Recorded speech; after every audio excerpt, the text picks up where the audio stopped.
Hey there, and welcome to Crime for Sleep. I know you're having trouble falling asleep, so let me keep you company with true crime stories from around the world. Before we dive in, I'm curious, where did you first hear this one? If you enjoy these stories, don't forget to like, comment, and subscribe. Now get comfortable, and let's get into tonight's case. Crime 1, it was tucked behind some broken furniture at a second-hand shop wrapped in dusty sheets. I didn't need a mirror, but something about it felt magnetic. I hung it above my dresser. That night I noticed something strange. My reflection was delayed just by a fraction, then it blinked when I didn't. The next day I watched closely. My reflection smiled. I didn't. I covered the mirror with a blanket, but it still creaked on the wall like something behind the glass was shifting. I smashed it eventually. Behind the shards there was a message etched into the backboard. You were warned. That message haunted me for weeks. The handwriting was scratchy, desperate, carved deep into the wood with something sharp. I kept the pieces in a box under my bed, but I couldn't shake the feeling that I'd stumbled into something much bigger than a broken mirror. The shop owner was hesitant to talk when I returned. He kept glancing toward the back room, his fingers drumming against the counter. The mirror had been there for months, he said. Nobody wanted it. The previous owner had brought it in personally, a woman with hollow eyes who insisted someone needed to take it away from her house. She'd paid him to keep it, not sell it. I found her address in the shop's records. The house sat at the end of a quiet street, windows dark even during the day. When she answered the door, her face went pale. She recognized me immediately, though we'd never met. Her hands shook as she invited me inside, the smell of stale coffee and something metallic hanging in the air. She told me about the mirror's history. It had belonged to her sister, who died under circumstances that never quite made sense. The official report called it suicide, but she'd never believed it. Her sister had been terrified of something in the weeks before her death, constantly checking over her shoulder, installing new locks, covering all the mirrors in her apartment. The sister had left behind journals, pages filled with frantic observations about reflections that moved independently, about seeing someone else's face looking back. The entries became increasingly erratic, documenting conversations with the person in the mirror, pleading with them to leave her alone. I asked to see the journals. The pages were water damaged, some sections completely illegible, but certain phrases stood out. References to the other one and they know I know appeared repeatedly.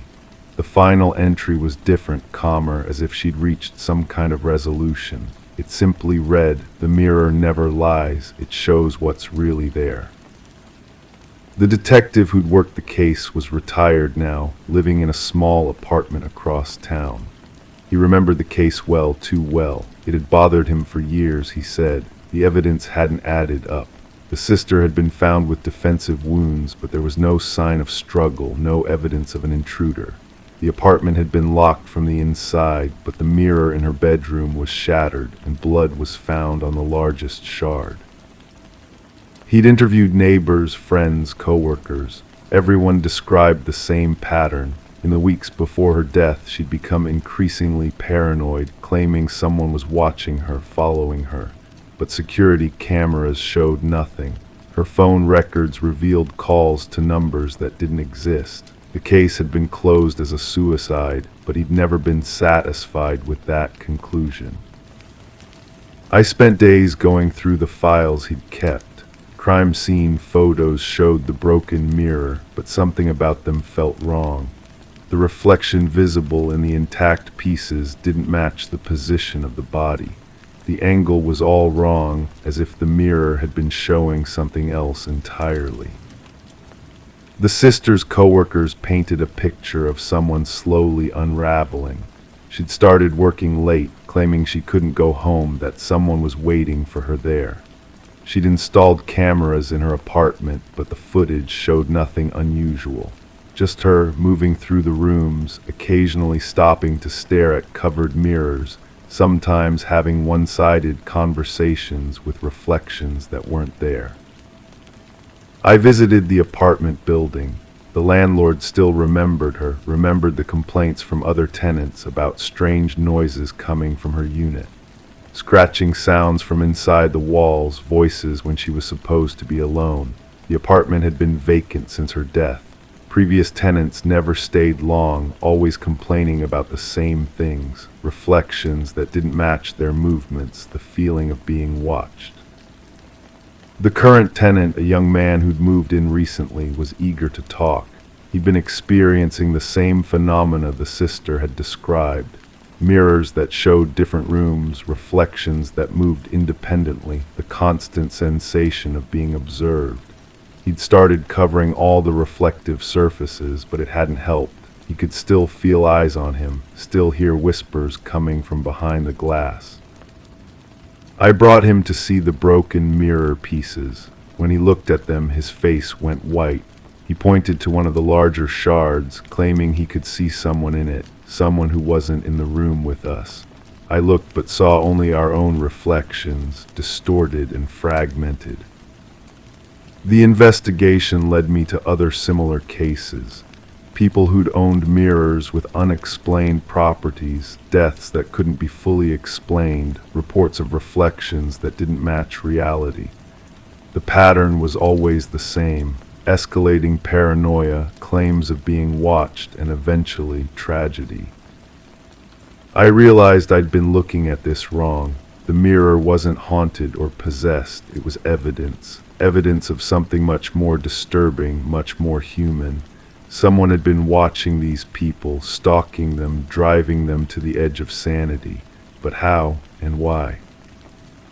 The answer came from an unexpected source. The shop owner called me, his voice shaking.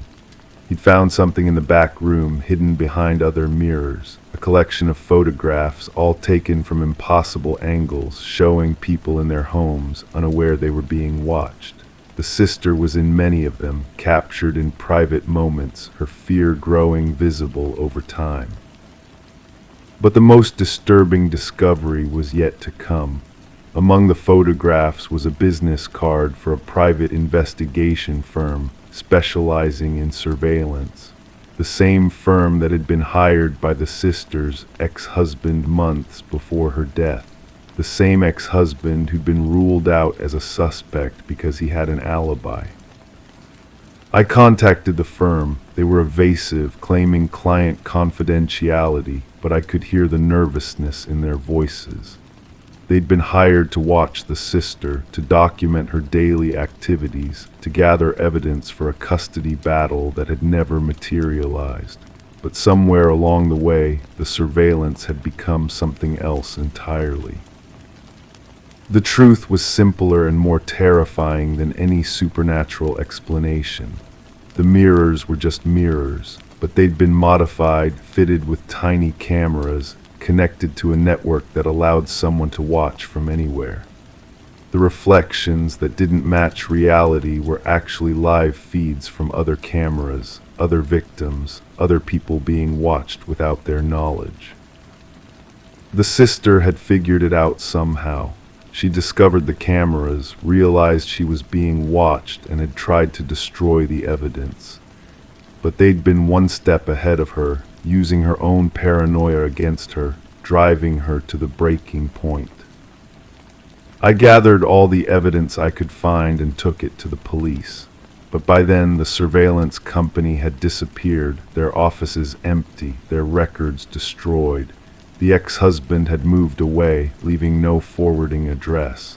The case was reopened, but without concrete proof, without witnesses willing to testify, there was little they could do.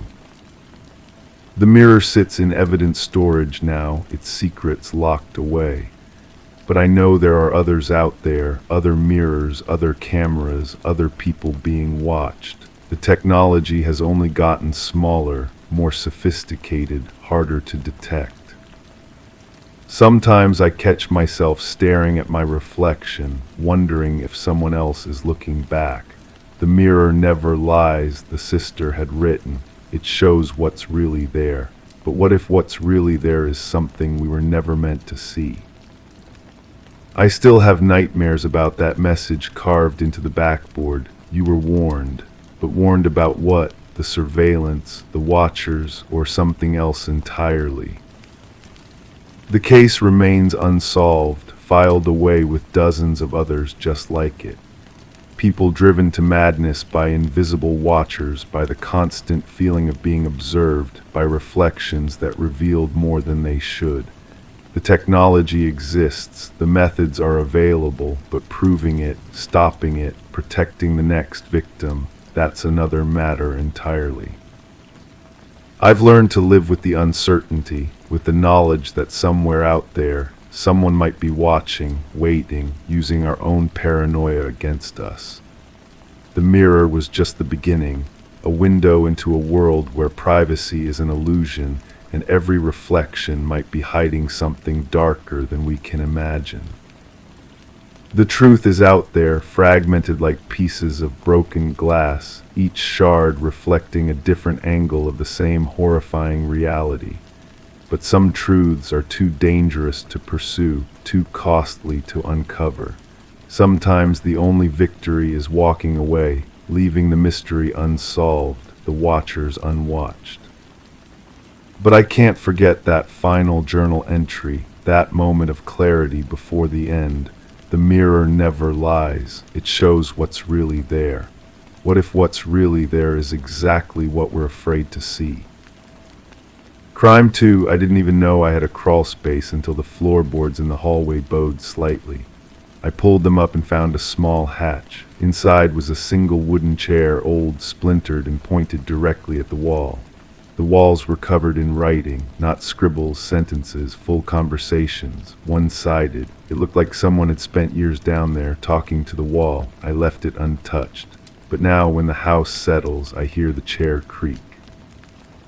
And sometimes, I wake up to find the hatch slightly ajar, like someone came out to stretch their legs. The smell hit me first when I decided to investigate further. Musty, but underneath something else, something sweet and cloying that made my throat tighten. I'd bought this house from an estate sale 3 months ago. The previous owner had died alone, they said, natural causes. But standing there, staring down into that narrow space, I realized I'd never asked the right questions. I lowered myself through the hatch, my feet finding the uneven dirt floor. The ceiling was so low I had to crouch. The chair sat perfectly centered, its back to me, facing a wall covered in cramped handwriting. The wood was worn smooth on the armrests, polished by years of nervous hands. As I moved closer, the writing became clearer. It wasn't random thoughts or diary entries. It was a conversation. I know you can hear me, one line read. Below it, in different handwriting, please stop. Then the first hand again, you left me no choice. The second hand, I'm sorry, I'm so sorry. My knees began to shake. I counted at least 4 different handwritings on that wall, all responding to each other in an endless, impossible dialogue. The conversations spiraled around the small space, climbing toward the ceiling, desperate and increasingly frantic. Some entries were faded, others looked fresh, recent. I photographed everything before climbing back up. The house felt different now, heavier. That evening I called the real estate agent. She seemed nervous when I mentioned the crawl space, claimed she'd never been told about it, but her voice carried something else. Recognition, maybe, or guilt. The next morning I found myself at the local library, searching through newspaper archives. The previous owner's name led me to a missing persons report from 15 years ago, then another, and another. 7 people, all connected somehow to the house or its owner, all vanished without explanation. The cases had gone cold, filed away, and forgotten. I drove to the police station that afternoon. The detective who'd handled the original cases was still there, older now, tired. When I mentioned the house, something shifted in his expression. He'd suspected, he admitted, but they'd never found evidence. The owner had been cooperative, allowed searches. They'd found nothing. "We never looked under the house," he said quietly. There was no indication of a basement or crawl space on the original blueprints. That night I couldn't sleep. Every sound made me freeze. The house seemed to breathe around me, settling with deliberate creaks and sighs. Near dawn I heard it, the unmistakable sound of someone moving below the floorboards. Slow, careful steps, the scrape of a chair being repositioned. I waited until full daylight before checking the hatch. It was open again, just a crack. The smell was stronger now, more complex. Fear has a scent, I realized. Years of it soaked into the wood and earth.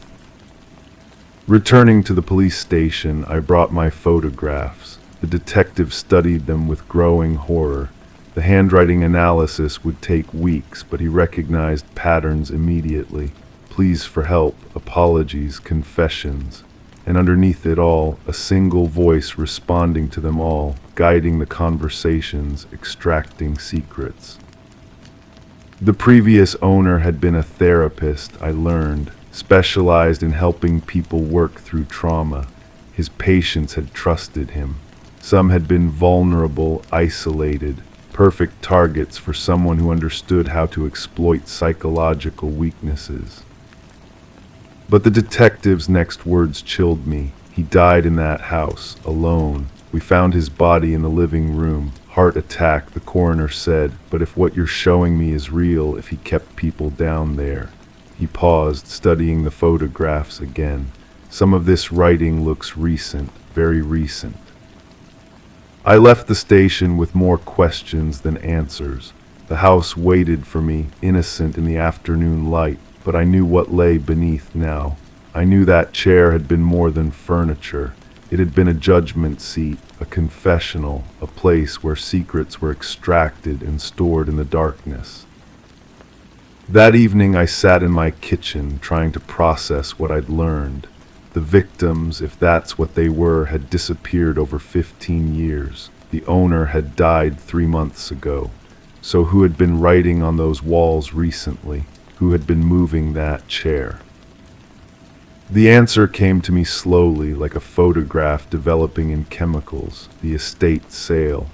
The house had been empty for months after the owner's death, but someone had been maintaining it. Someone had been using it. The lawyer who'd handled the estate, perhaps, or a colleague who'd known about the crawl space.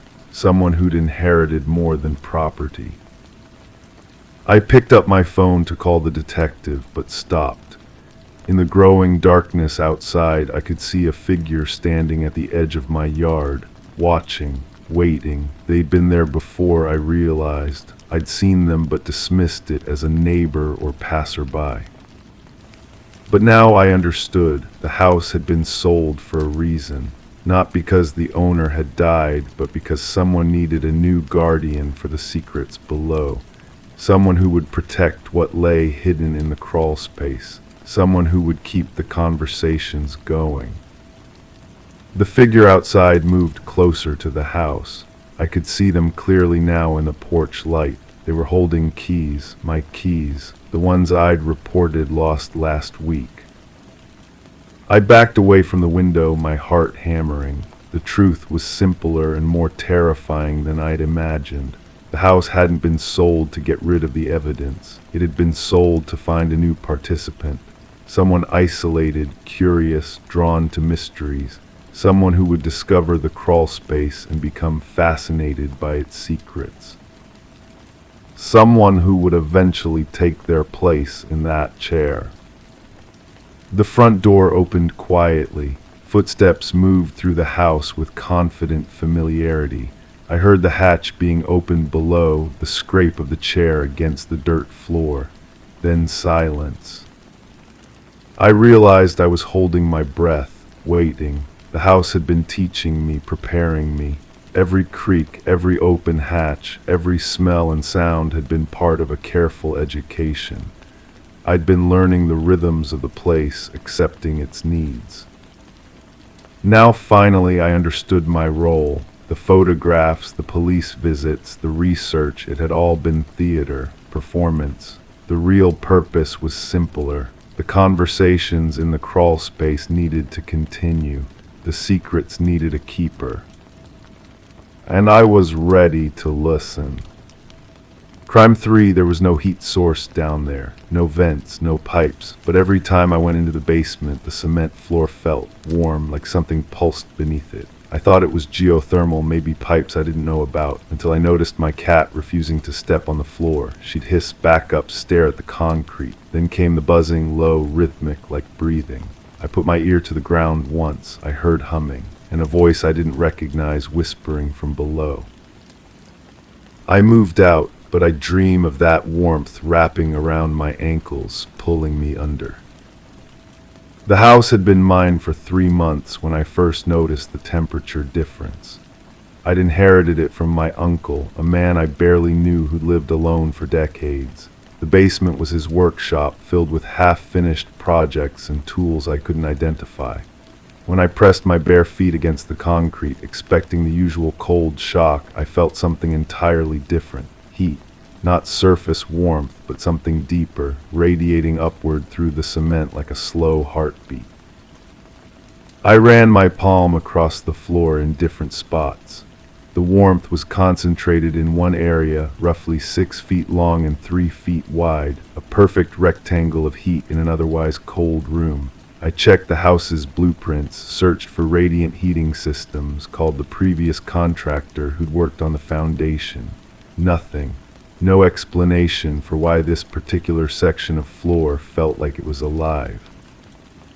My cat started acting strange around the same time. She'd always been curious, exploring every corner of the new house with typical feline boldness, but she refused to enter the basement. When I carried her down, she'd struggle, her claws extending, her whole body trembling. If I set her near the warm spot, she'd hiss and scramble backward, first standing on end, eyes fixed on the floor like she could see something I couldn't. The buzzing started on a particularly quiet evening. I was organizing my uncle's tools when I heard it, a low mechanical hum that seemed to come from everywhere and nowhere. I thought it was the furnace, but the sound was wrong, too organic, too rhythmic, like breathing slowed down to an impossible pace. I followed the sound to the warm section of floor and crouched down, pressing my ear to the concrete. The humming grew louder, and beneath it something else, a voice, muffled but distinct, speaking words I couldn't quite make out. It sounded like someone was having a conversation, pausing for responses that never came. The voice was male, older, with an accent I couldn't place. He spoke in short bursts, then silence, then more words, like he was explaining something to someone who couldn't answer back. I pulled away from the floor, my heart pounding. The logical part of my mind searched for explanations. Radio interference, pipes carrying sound from a neighbor's house, underground utilities. But I'd lived in enough houses to know what normal sounds were. This wasn't normal. I started spending more time in the basement, drawn by a curiosity I couldn't shake. The voice came and went, always at different times, never predictable. Sometimes it was barely a whisper, other times it was clearer, more urgent. I began to recognize certain phrases, repeated patterns. The man seemed to be asking questions, waiting for answers, then asking again. His tone grew increasingly frustrated, then pleading, then calm again. The warmth in the floor grew stronger. What had been a gentle heat became almost uncomfortable, like standing on sun-baked pavement. I measured the temperature with a thermometer. The warm area registered 15 degrees higher than the surrounding concrete. No amount of internet research could explain a localized heat source that intense without any visible cause. I found my uncle's journal while cleaning out his bedroom closet. His handwriting was shaky, pages filled with dates and observations about the house. He'd noticed the warm floor too, documented it for years. His entries grew increasingly paranoid, describing voices, movement beneath the concrete, the cat's behavior. He'd tried to convince contractors to dig up the floor, but they'd refused when he couldn't explain what they were looking for. The last entry was dated just a week before his death. He'd written about hearing construction sounds from below, like someone was building something in the space beneath the foundation. He'd called the police, but they'd found nothing when they investigated. The entry ended with a single line: "He's still down there. He's been waiting." I tried to dismiss it as the ramblings of an elderly man losing his grip on reality, but the evidence was all around me. The heat, the sounds, the way my cat's behavior had changed. I started recording the voices, playing them back at different speeds, trying to make out the words. Most of it was unintelligible, but I caught fragments, names that meant nothing to me, locations I couldn't identify. And always that tone of someone trying to explain something important to someone who couldn't understand. The breaking point came when I heard my own name. I was in the basement late one evening, ear pressed to the warm concrete, when the voice became clearer than it had ever been. The man was speaking directly to me, using my name, describing things about my life that no one else could know. He knew about my childhood, my fears, my habits. He spoke like we'd been having a conversation for years, like he'd been waiting for me to finally listen. I pulled away from the floor, shaking. The voice continued, growing more insistent, more desperate. He was asking me to help him, to understand something he couldn't explain. He kept repeating that he'd been trying to tell someone, anyone, but nobody would listen. The heat from the floor was overwhelming now, radiating up through my knees, my chest, making it hard to breathe. I ran upstairs and called a contractor the next morning. I told him I wanted to excavate the basement floor, said I suspected a gas leak or structural issue. He agreed to come look, but when he arrived and felt the temperature difference, he became reluctant. He'd worked on houses for 30 years, he said, and he'd never seen anything like it. He left without doing any work, mumbling about permits and liability issues. I tried 2 more contractors. Both had the same reaction. They'd measure the temperature, examine the floor, then find excuses to leave. One of them, an older man with calloused hands and honest eyes, pulled me aside before he left. He said he'd encountered something similar once before in a house across town.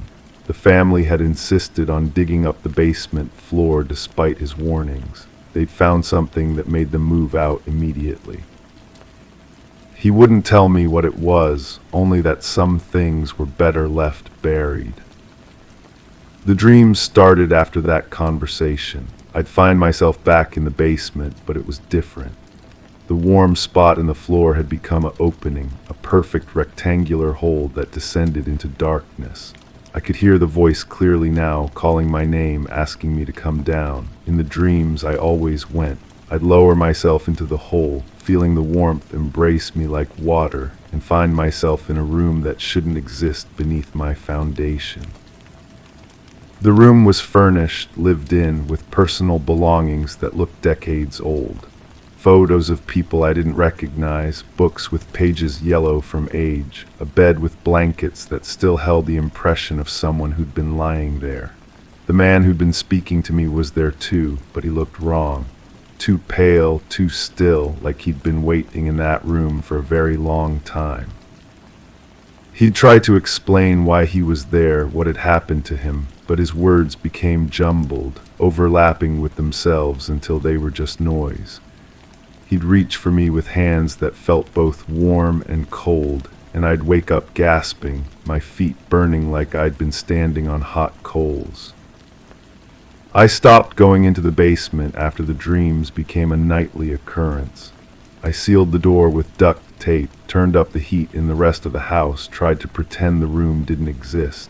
But I could still feel the warmth radiating up through the floors above, could still hear the voice at night when the house was quiet.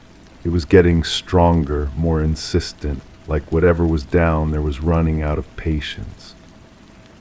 I started researching the house's history, digging through property records and old newspaper archives.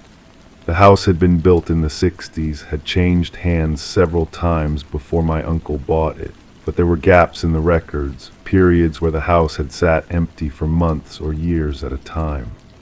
I found references to police reports, noise complaints from neighbors, but the details were either missing or heavily redacted.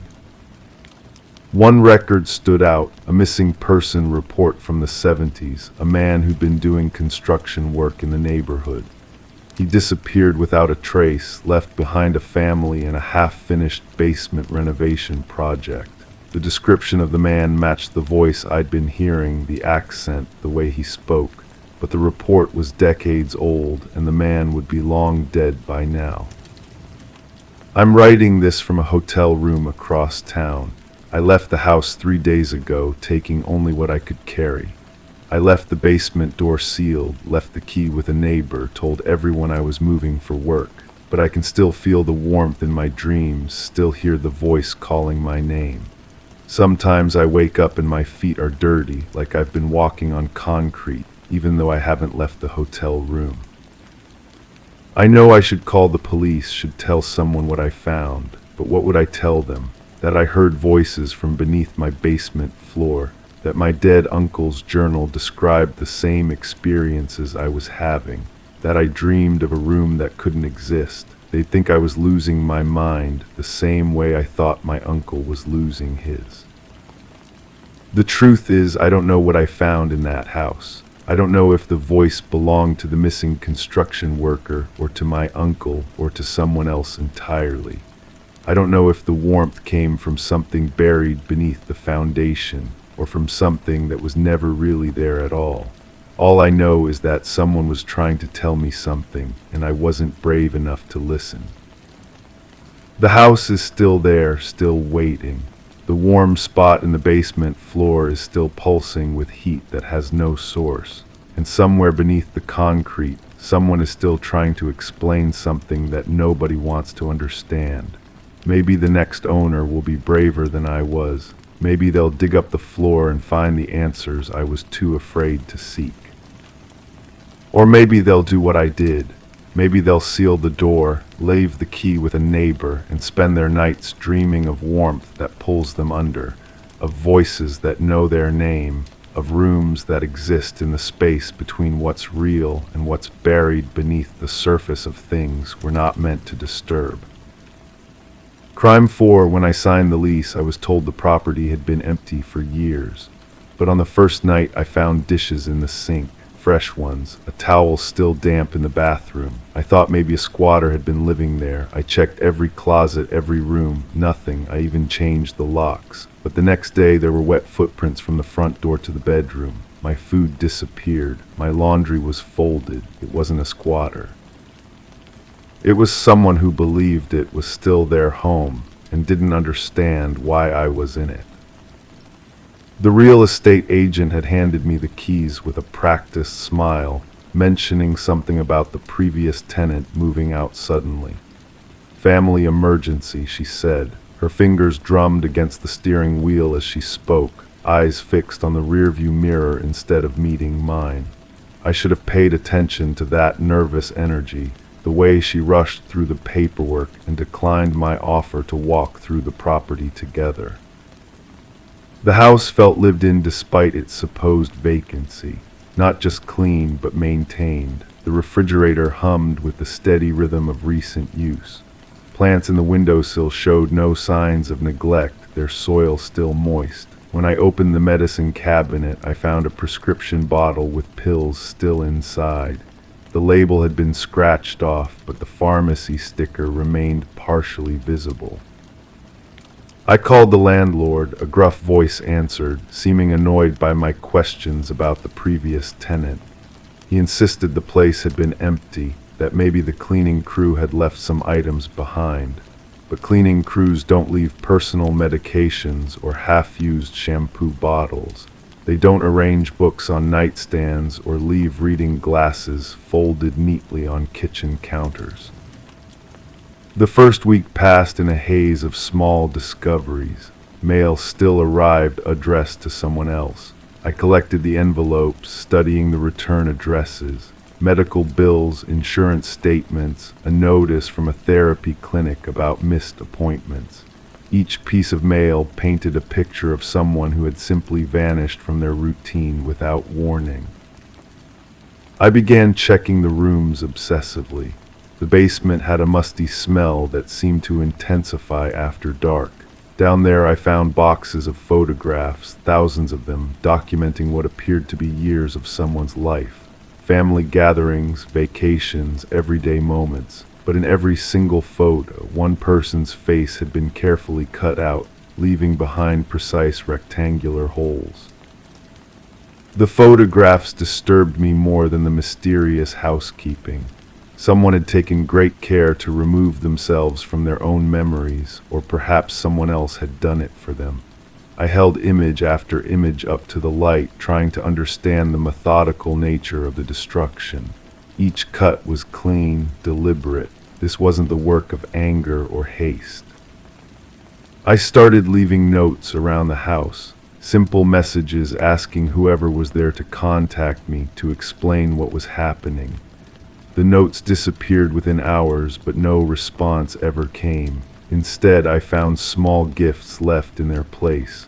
A flower picked from the garden, a book marked with a particular page, a cup of tea that was still warm when I discovered it. The police officer who responded to my call seemed skeptical from the beginning. He walked through the house with practiced disinterest, checking windows and doors that showed no signs of forced entry. When I showed him the folded laundry and the moved furniture, he suggested I might be experiencing stress from the recent move. People often feel unsettled in new environments, he said. The mind plays tricks. But the mind doesn't leave behind physical evidence. I started documenting everything with my phone, taking photos of items before and after they were moved. The documentation became obsessive, a way to prove to myself that I wasn't imagining the systematic rearrangement of my belongings. Someone was organizing my life according to their own preferences, their own sense of order. The breakthrough came when I discovered the hidden door behind the bookshelf in the basement. The space beyond was small, cramped, furnished with just a sleeping bag and a few personal items. Empty food containers suggested someone had been living there for months, possibly longer. But the space felt abandoned, as if its occupant had recently departed. Among the items left behind was a journal, its pages filled with neat handwriting. The entries described a growing paranoia, a fear that someone was trying to force them out of their own home. The writer documented strange occurrences. Belongings moved, locks changed, unfamiliar sounds in the night. They wrote about hiding, about waiting for the intruder to leave so they could reclaim their space. I realized with growing horror that I was the intruder in these journal entries. The dates matched my arrival. The mysterious housekeeping hadn't been done by someone who thought they still lived here. It had been done by someone who was trying to take care of a stranger they believed had invaded their sanctuary. The final entry was dated just days before I found the journal. It described watching me through the walls, studying my habits, trying to understand why I had come to stay. The writer expressed confusion about my presence, but also a strange sense of responsibility. They felt compelled to maintain the house, to ensure I was comfortable, even while resenting my intrusion. But the handwriting in the final entries was different, shakier, more desperate. The person who had been living in the walls was deteriorating, their grip on reality becoming increasingly tenuous. They wrote about voices, about people who insisted they no longer lived there, about a growing certainty that they were becoming invisible even to themselves. I never found the person who had been sharing the house with me. The hidden room remained empty, the mysterious housekeeping stopped, and the mail eventually ceased arriving. But sometimes, in the quiet hours before dawn, I hear soft footsteps in the basement. I've learned not to investigate. Some questions are better left unanswered. especially when the answer might be that the person who belonged in this house never really left at all. Crime 5, at first I thought it was rust, but the closer I looked, the clearer they became, tiny impressions, perfectly spaced. Teeth, human by the look of them, embedded into the brass knob of the back door. I replaced the handle. A week later they were back, same size, same pattern. I checked my cameras, but nothing ever appeared, not even insects. Then I saw it, the knob was slightly turned every morning, like someone was testing it over and over with their mouth. Trying to get in not with hands, but hunger. The house had been empty for months before I moved in. The previous owner left suddenly, according to the real estate agent. Personal reasons, she said, her voice trailing off whenever I pressed for details. The neighbors were friendly enough, but they had this way of looking at my back door whenever they visited. A quick glance, then away, like they were checking something. I started documenting everything. Photos of the bite marks, measurements, notes about their position. The pattern was consistent, canine teeth on either side, incisors in the center, adult-sized but with an unusual spacing. I sent the images to a friend who worked in forensics. His response came back within hours. This is disturbing. The pressure required to leave these marks would have caused significant pain. Who would do this? That question haunted me. I began asking around the neighborhood, casual conversations that always seemed to circle back to the same topic. The woman across the street mentioned seeing lights in the house before I moved in. Not electric lights, she clarified, but something dimmer, like candles or flashlights. When I asked the elderly man next door about it, he just shook his head and muttered something about the hungry one. I found the first journal entry while cleaning out a closet upstairs, wedged between two floorboards wrapped in plastic. The handwriting was shaky, desperate. Day 12, the sounds are getting louder, scratching, gnawing. I can hear teeth grinding against metal. It's not trying to break in anymore. It's trying to taste its way through. More entries followed, hidden throughout the house. Under loose tiles in the bathroom, taped inside kitchen cabinets, each one more disturbing than the last. The previous owner had been documenting something, some presence that visited nightly. The final entry, found in the basement, was barely legible. I understand now, it's not trying to get in, it's trying to remember how to be human. The biting, the testing, it's practicing. Learning to use a mouth again. I can't stay. I can't become what it's trying to become. The bite marks appeared nightly now, fresh impressions overlapping the old ones. I started staying awake, watching the door through my bedroom window. The security cameras showed nothing, but I could hear it, soft clicking sounds like someone sucking on hard candy. The metallic taste in my mouth grew stronger each morning, even though I hadn't eaten anything metal. I contacted the previous owner's family. They were reluctant to talk, but his sister finally agreed to meet me. She arrived pale and nervous, constantly looking over her shoulder. Her brother had been found wandering downtown. She told me, his mouth bleeding, his teeth worn down to nubs. The doctors couldn't explain it. Brain scans showed normal activity, but he couldn't stop grinding his teeth. He'd been committed to a facility after he tried to bite through a metal fence. He kept talking about teaching someone to chew, she whispered, about sharing the hunger. The doctors thought it was a psychological break, but I saw the marks on his teeth. They matched something, like he'd been gnawing on the same object over and over. I showed her the photos of my doorknob. Her face went white. "That's not possible," she said. "He's been locked up for months. This can't be him." But as she spoke, I noticed something. Her canine teeth were slightly more pointed than normal, and there was a metallic smell on her breath, like she'd been sucking on coins. When I walked her to her car, she stopped at my back door and stared at the knob. Her hand moved toward it, then stopped. "I dream about it sometimes," she admitted. "The taste of brass, the The satisfaction of wearing something down with your teeth. It's probably nothing, but sometimes I wake up and my mouth tastes like metal. That night I set up cameras inside the house, not just outside. I needed to see what I couldn't capture before. The footage showed nothing unusual until dawn.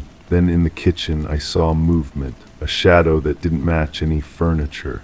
And there, barely visible, the outline of someone kneeling by the back door. The figure's head was pressed against the door, mouth working against the handle. But the strangest part was the sound, not of someone trying to break in, but of someone trying to remember how to eat. The movements were too deliberate, too practiced. This wasn't random violence or desperation. This was ritual. I enhanced the footage, adjusting the contrast until I could make out more details. The figure wore clothes I recognized, a jacket I'd seen in the neighborhood, but the face was wrong, stretched and distorted, as if the muscles had forgotten their original purpose. And the eyes reflected the camera's infrared light like an animal's. The realization hit me gradually, like a slow poison. The bite marks weren't random, they were teaching marks. Someone was learning to use their mouth again, practicing on the metal until they could move on to something else, something softer. I checked my own teeth in the mirror. They looked normal, but when I ran my tongue over them, I could feel tiny grooves I'd never noticed before. And there was that metallic taste again, stronger now. I touched the doorknob without thinking, and my mouth watered. The hunger was spreading, not through touch or sight, but through understanding. Once you knew what the marks meant, once you recognized the pattern, you became part of it. The previous owner hadn't fled, he'd been recruited. And now his sister was carrying the same taste in her mouth, the same desperate need to gnaw at something hard and metallic. I should leave, I should pack up and never look back, but every morning I find myself standing at that back door, studying the fresh marks. They're getting deeper, more confident, and sometimes when I'm not paying attention, I catch myself reaching for the handle. The hunger is patient, it knows I'll give in eventually, and when I do, I'll understand what the previous owner meant about teaching someone to chew, about sharing the need that lives in your mouth like a second tongue. Tonight I'm going to stay by the door. I'm going to wait for the figure to return, not to stop it, but to learn from it, to understand what it's trying to become. Because the metallic taste is spreading, and I'm starting to think it's not just in my mouth anymore. It's in my teeth, and they're getting sharper. Crime 6, I noticed them while mowing the lawn. Padlocks, rusted and sealed tight, nailed into the bark of nearly every tree surrounding my property. Each lock had initials scratched into it. No keys anywhere. I asked around. No one claimed them. One night I tried to cut one off with bolt cutters. The next morning a new lock had appeared on my front porch, nailed directly into the wood with my initials carved in. I don't know what happens if I cut another one. I don't want to find out. The house had been quiet for months since I moved in. The kind of quiet that makes you notice things you wouldn't normally see. The rust on those locks wasn't fresh. Some of the nails had grown bark around them, like the trees had been trying to heal over wounds they couldn't close. I counted 23 locks that first day, each one different. Different sizes, different brands, different levels of decay. The initials bothered me most. They weren't random scratches. Someone had taken time with each one, carving deep enough to last. I found myself checking them against the few neighbors I'd met, trying to match letters to faces. None of them fit. The woman next door had mentioned the previous owner had been strange, but she'd never elaborated. People in small places don't like to speak ill of the dead. I started keeping a notebook, drawing rough maps of where each lock hung, copying down the initials, noting which trees seemed sickest. The oak near the back fence had 3 locks nailed into its trunk. The bark around each nail head had turned black, weeping something that didn't look like sap. That tree bothered me more than the others. It faced the house directly. and from my bedroom window I could see those locks catching moonlight. The real estate agent had been eager to close, too eager looking back. She'd rushed through the walkthrough, kept checking her phone, avoided looking at the yard too closely. When I'd asked about the locks, she'd said they were probably from kids playing around. But kids don't have access to construction nails that long. Kids don't carve initials with that kind of precision. I tried researching the previous owner online, found an obituary that mentioned no cause of death, no family members, no funeral arrangements, just a name and a date. The local newspaper archives showed nothing unusual. No reports of break-ins, no noise complaints, no mentions of the property at all. Like someone had worked very hard to keep it unremarkable. The hardware store clerk recognized me when I came in asking about bolt cutters. He'd sold me the lawn mower, helped me pick out paint for the fence. But when I mentioned the locks, his expression changed. He suddenly remembered he had inventory to check in the back, left me standing there with a pair of cutters that felt heavier than they should have. That night I stood on the back porch holding those cutters, staring at the nearest lock, a small brass one nailed into the cherry tree by the garage. The initials looked like they might have been fresh once. Now they were filled with dirt and oxidation. My hands were shaking as I positioned the cutters around the shackle. The metal felt cold even through my gloves. The lock snapped easier than I expected. No resistance, no fight, just a quiet click and it fell into the grass. I picked it up, turned it over in my palm. The back was smooth except for a single word stamped into the metal. Help. My throat went dry. I'd been so focused on the initials, I'd never checked the backs of the locks. I went inside and locked every door, double-checked every window, turned on lights in rooms I wasn't using.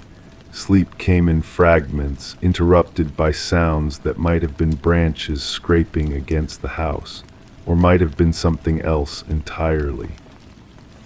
The new lock on my porch wasn't there when I'd gone to bed. I was certain of that. But when I opened the front door to collect the morning paper, there it was, nailed deep into the wood, the nail head already showing rust. My initials carved in perfect block letters across the face, fresh scratches in old metal. I called the police. The officer who came was young, professional, patient. He examined the lock, took photos, asked reasonable questions, but I could see he thought I was dealing with a prank. Kids, he said, probably the same ones who'd been putting locks on trees. He suggested I install security cameras, maybe talk to the neighbors about keeping an eye out.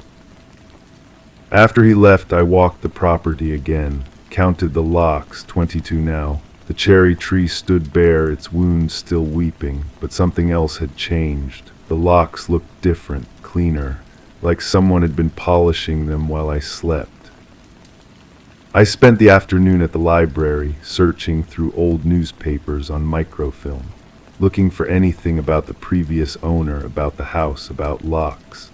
Found a small article from several years back, a missing person report. A young woman who'd been volunteering at the animal shelter, last seen walking her dog through the neighborhood. The photo showed someone smiling, holding a small terrier. The article mentioned she'd been wearing a brass locket with her initials. The shelter was still there, run by the same woman who'd filed the report.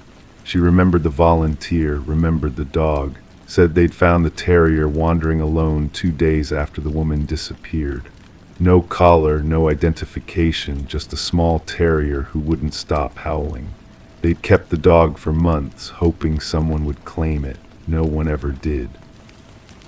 I asked about the locket. The woman's face went pale. She'd never mentioned a locket to the police, never mentioned jewelry at all, but she remembered it clearly now. Brass, old-fashioned, with initials carved deep into the surface. The kind of thing you'd keep family photos in. That night I went back to the cherry tree, knelt where the lock had fallen, searched through the grass with a flashlight, found it near the fence, partially buried in dead leaves, turned it over with a stick. The word help was still there, but underneath it, smaller letters had been scratched. Find US. I didn't sleep, sat in the kitchen with all the lights on, drinking coffee that had gone cold hours ago. Every sound outside made me tense. Every shadow through the window looked like movement. The lock on my porch caught streetlight and threw it back in patterns that hurt to look at directly. By morning, I'd made a decision. I walked to the oak tree, the one with 3 locks, positioned the bolt cutters around the first shackle. My hands weren't shaking anymore. They felt steady, determined. The lock snapped, then the second, then the third. Each one fell into the grass with a soft thud. I gathered them up, turned them over. 3 words on 3 different backs. Help, find, US. The letters were carved deep, filled with rust and time, but underneath, in smaller scratches, were dates, recent dates, from after the previous owner had died. The police came again, different officer this time, older with eyes that had seen things that couldn't be explained easily. He examined the locks, asked about the missing woman, took notes in handwriting that was careful and precise. He didn't dismiss anything, didn't suggest pranks or kids. Before he left, he mentioned they'd be reopening the missing person case, said they'd found new evidence. Items that had been buried in the yard of a house across town, personal effects that belonged to several people who disappeared over the years. The homeowner had died recently, and the new tenants had called about strange things they'd found while gardening. I asked if any of the items were jewelry. He said he couldn't discuss details, but his expression answered the question. Then he asked if I'd be willing to let them search my property, just to be thorough, just to make sure. I said yes, but I already knew what they'd find or what they wouldn't find. The locks were messages, not hiding places. They were markers, not graves. Someone had been trying to tell a story with metal and rust and time. Someone who couldn't speak any other way. The search took 3 days. They found nothing in the ground. No bodies, no evidence, no answers. Just soil and roots and the kind of things that grow in places where people once stood. The trees had been protecting something, but it wasn't what the investigators expected. I kept the locks, all of them, laid them out on my kitchen table in the order I'd found them. The initials told a story if you knew how to read them. Names of people who disappeared, dates that matched missing person reports, messages scratched into metal by someone who'd been trying to solve puzzles they couldn't finish. The previous owner hadn't been strange. They'd been desperate, collecting evidence, marking time, creating a monument to questions that had no answers. The locks weren't random. They were a filing system, a way to keep track of people who'd been forgotten by everyone else. I don't cut the locks anymore, don't want to disturb what someone else had built, but I do check them regularly, polish them when they get too rusty, make sure the initials stay clear. The tree wounds are healing slowly, growing bark around the nails like they're finally ready to accept what's been done to them. Sometimes I find new locks, different ones, with different initials, different dates, different words scratched into their backs. I don't know who's leaving them, don't know if I should be grateful or afraid, but I add them to my collection, copy their details into my notebook, continue the work someone else started. The house is quiet again, but it's a different kind of quiet now. The kind that comes from knowing you're not alone in asking questions that don't have answers. The kind that comes from understanding that some puzzles are meant to be preserved, not solved. I keep my bolt cutters in a drawer, just in case, but I don't think I'll need them again. The locks aren't hiding anything anymore. They're just waiting, marking time, keeping count of things that shouldn't be forgotten. And sometimes, late at night, I can hear them. Not the locks themselves, but the stories they're trying to tell. Whispers in rust and metal and time. Messages from people who'd been searching for something they'd never been able to find, until now. Crime 7, there was always something off about that closet. The ceiling looked too high. One day I poked around and found a loose panel. Behind it was a narrow ladder going straight up into darkness. I climbed it halfway. The air grew thick. There were sounds like whispering but distant, muffled. I went back down. That night the panel had closed itself. The next morning my shoes were soaked in something I didn't recognize, and the bottom rung of the ladder had a single footprint, not mine. I inherited this house from my aunt. She never mentioned any hidden passages or secret rooms. The real estate agent walked me through every inch of the place before I signed the papers. At least I thought she did. Now I'm standing in front of this closet, staring at that footprint and wondering what else I missed. The house smells different now. It's subtle, like old wood mixed with something chemical. The kind of smell that makes you check your hands after touching anything. I've been living here for 3 months, and I thought I knew every creak in the floorboards, every shadow on the walls. But this closet has been hiding something all along. I call my aunt's old neighbor, the one who still has her spare key. She tells me about the couple who lived here before my aunt bought the place. They were quiet people, she says, kept to themselves. The husband worked construction, always carrying tools in and out of the house. The wife was a teacher, graded papers at the kitchen table every night. They moved out suddenly one winter, no forwarding address.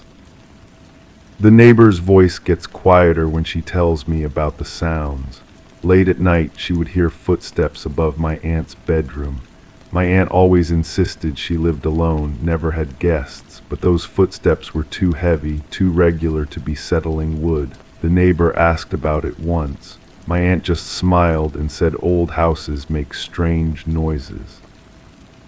I climb the ladder again, this time with a flashlight. The space above is bigger than I expected. It's not just an attic crawl space. Someone built a room up here. The walls are finished, painted white. There's a small window I never noticed from outside, covered with thick curtains. The floor is carpeted, but the carpet is wrong.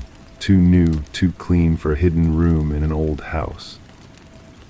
In the corner, there's a filing cabinet. The drawers are unlocked. Inside, I find manila folders filled with newspaper clippings, all about missing persons cases. The dates go back years. Some of the clippings are from different states, different regions.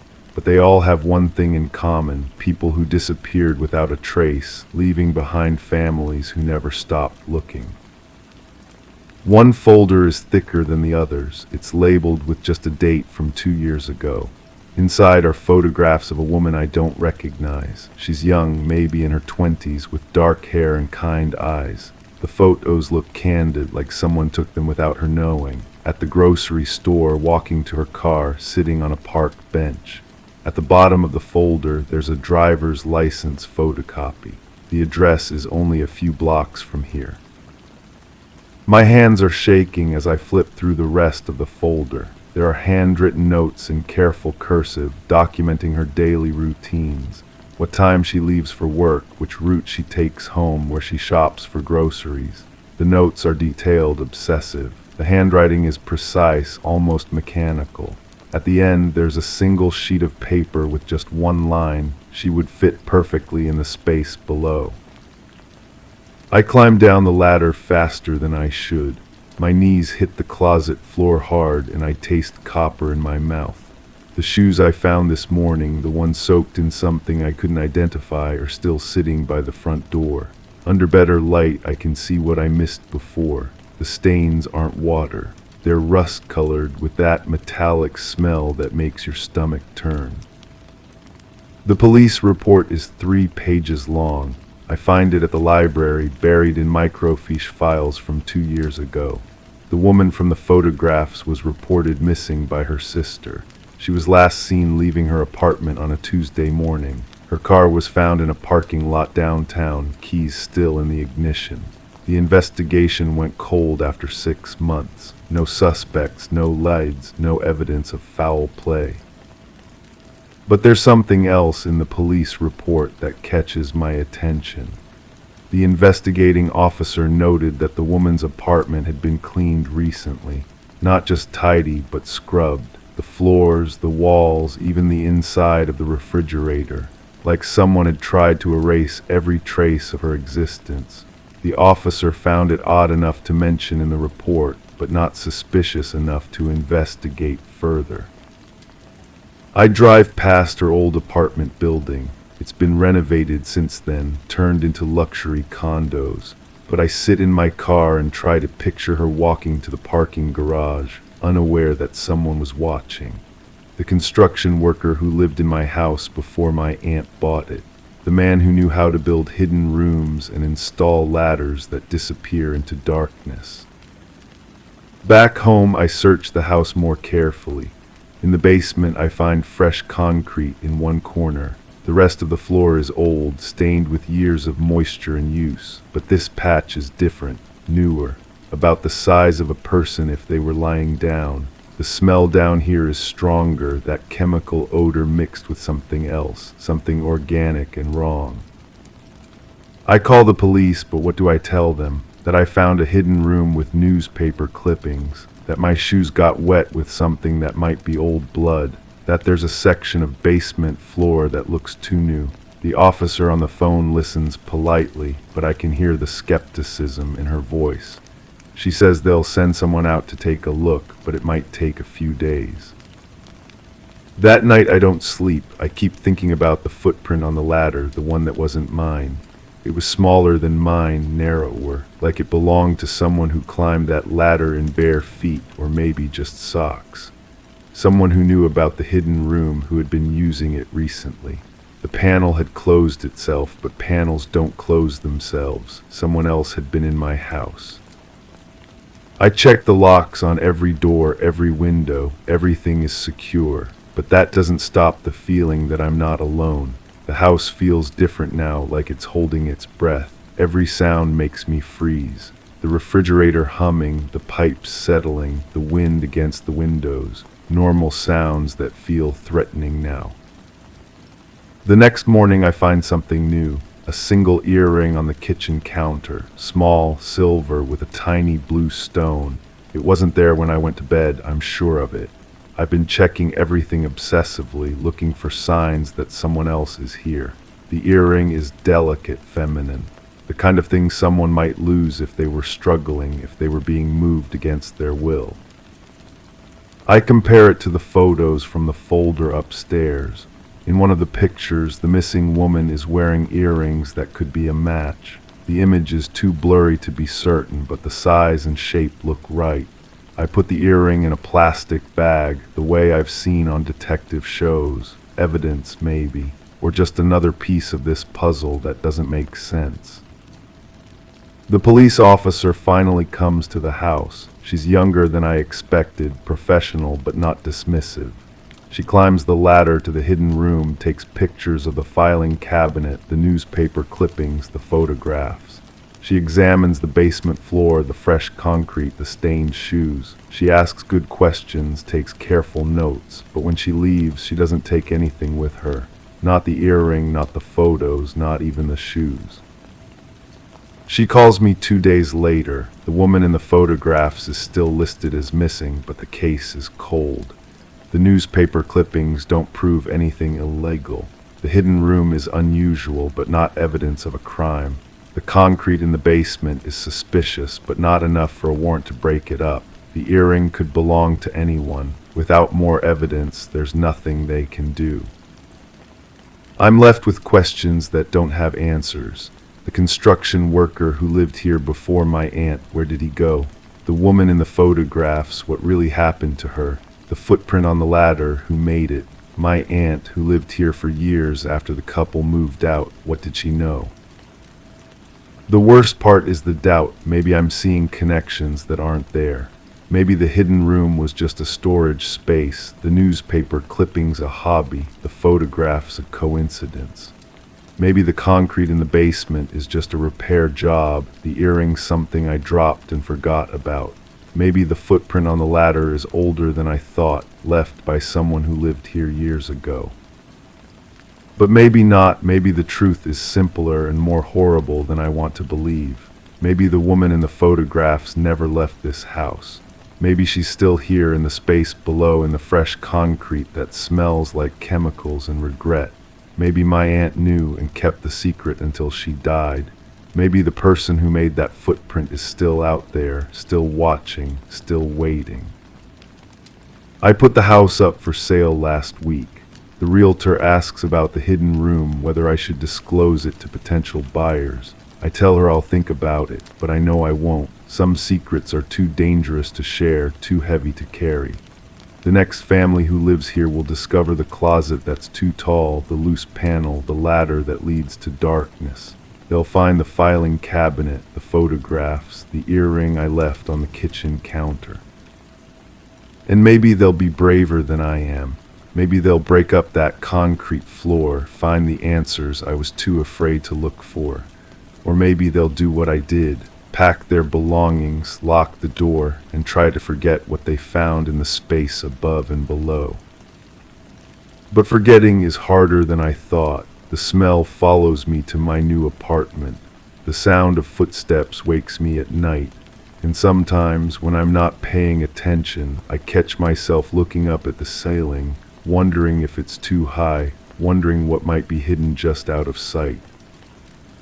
Crime 8, they were just old vacation shots I found in a thrift shop, laughing strangers, sunsets, beaches. I liked the aesthetic. I framed a few, hung them in the hallway. After a week, I noticed something odd. One of the people in the background had turned. Their head, once facing away, was now tilted toward the camera. A few days later, they were closer. Then their face became clearer, not smiling, staring. Last night, the frame was on the floor, cracked, and the figure wasn't in the picture anymore.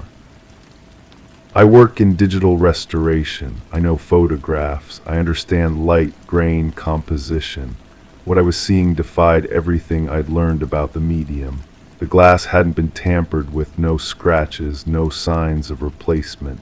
The frame showed no damage until that final night. Yet the image had changed, systematically, deliberately. I returned to the thrift shop. The woman behind the counter remembered me, her fingers drumming nervously against the register when I described the photographs. She claimed they'd been donated by an estate sale, nothing more. But her eyes avoided mine, and she kept glancing toward the back room where they stored items not yet priced. The smell hit me first when I convinced her to let me look through the remaining items from that estate. Musty cardboard mixed with something else, something chemical like developer solution. Inside a water-damaged box, I found more photographs, hundreds of them, all from the same vacation, the same beach, the same group of friends, but as I flipped through them, I noticed the progression. The figure I'd seen moving in my framed photograph appeared in every single image. Sometimes in the background, sometimes closer to the main subjects. In the earliest photos, just a distant silhouette. In the later ones, clearly visible, watching the camera with an expression I couldn't quite read. The final photograph in the stack showed only empty beach where the vacation party had been.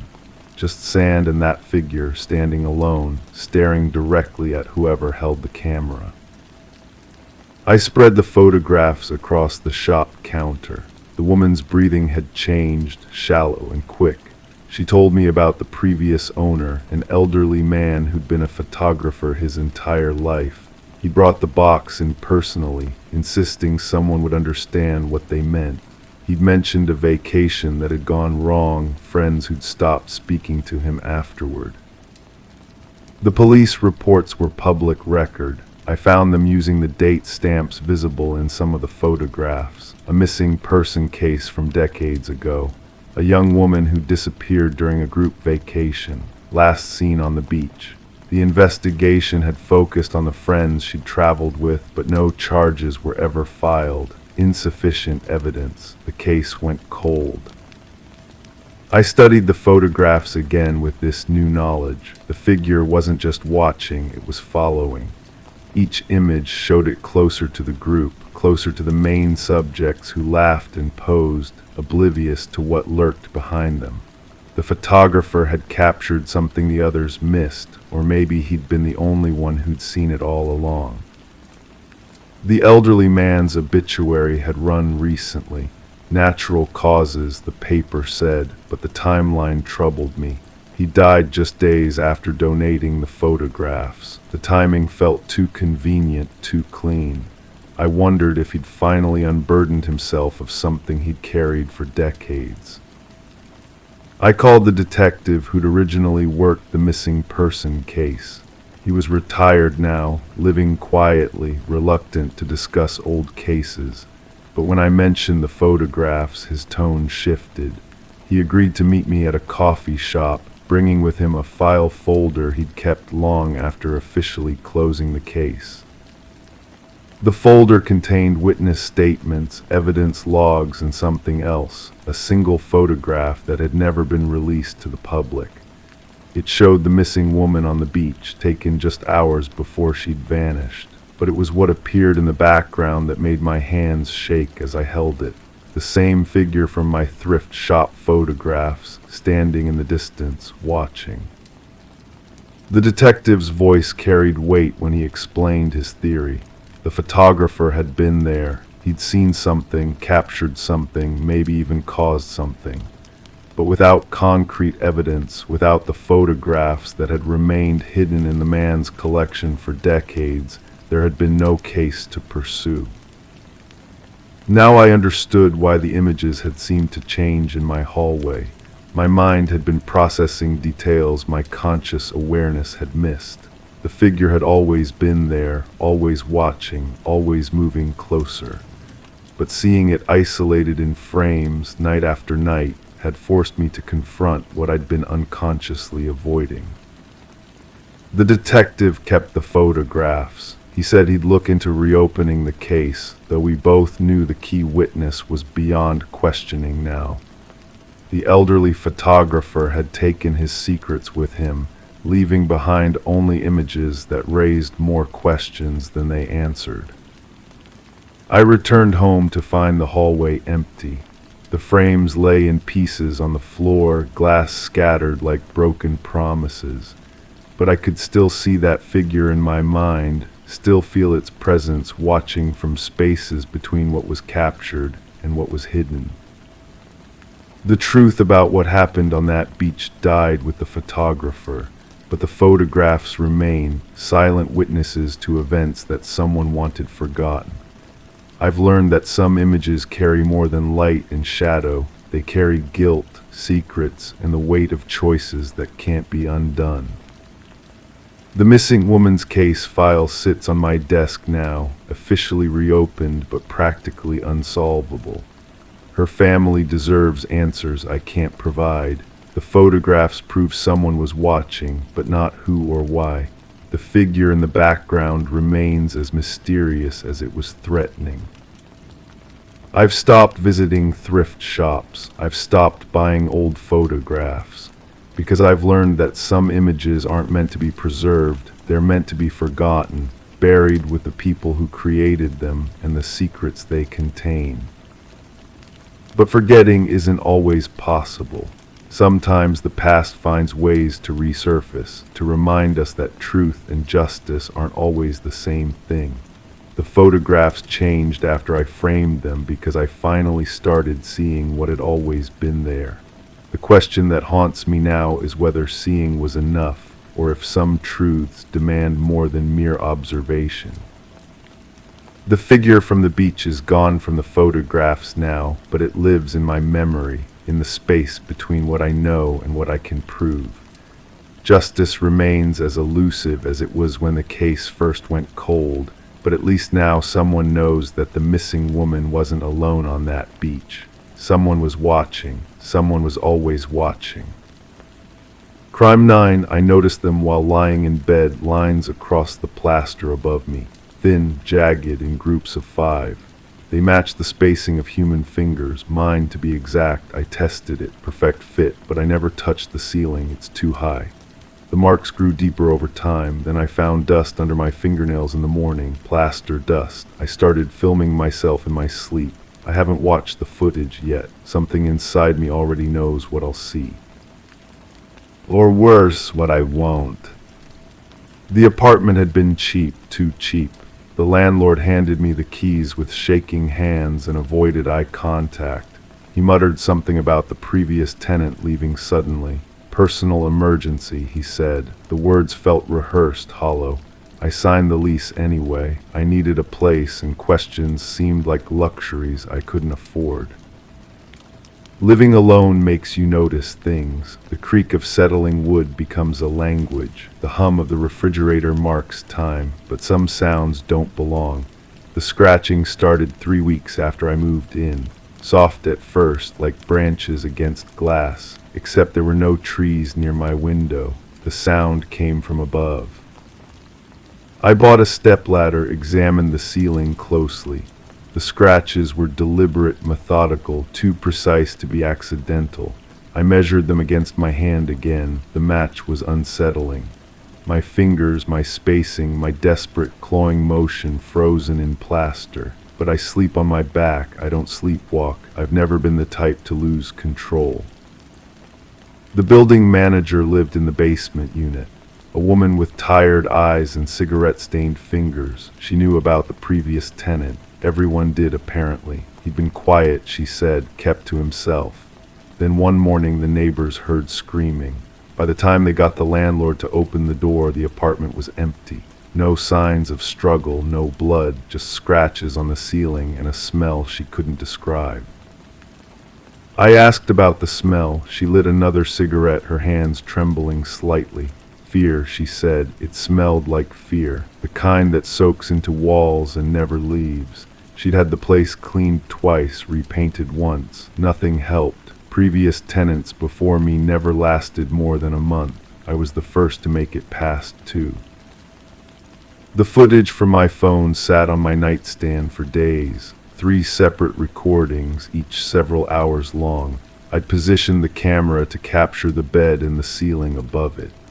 The red recording light had become a constant companion, a digital witness to whatever happened while I slept, but watching meant knowing, and knowing meant I couldn't pretend anymore.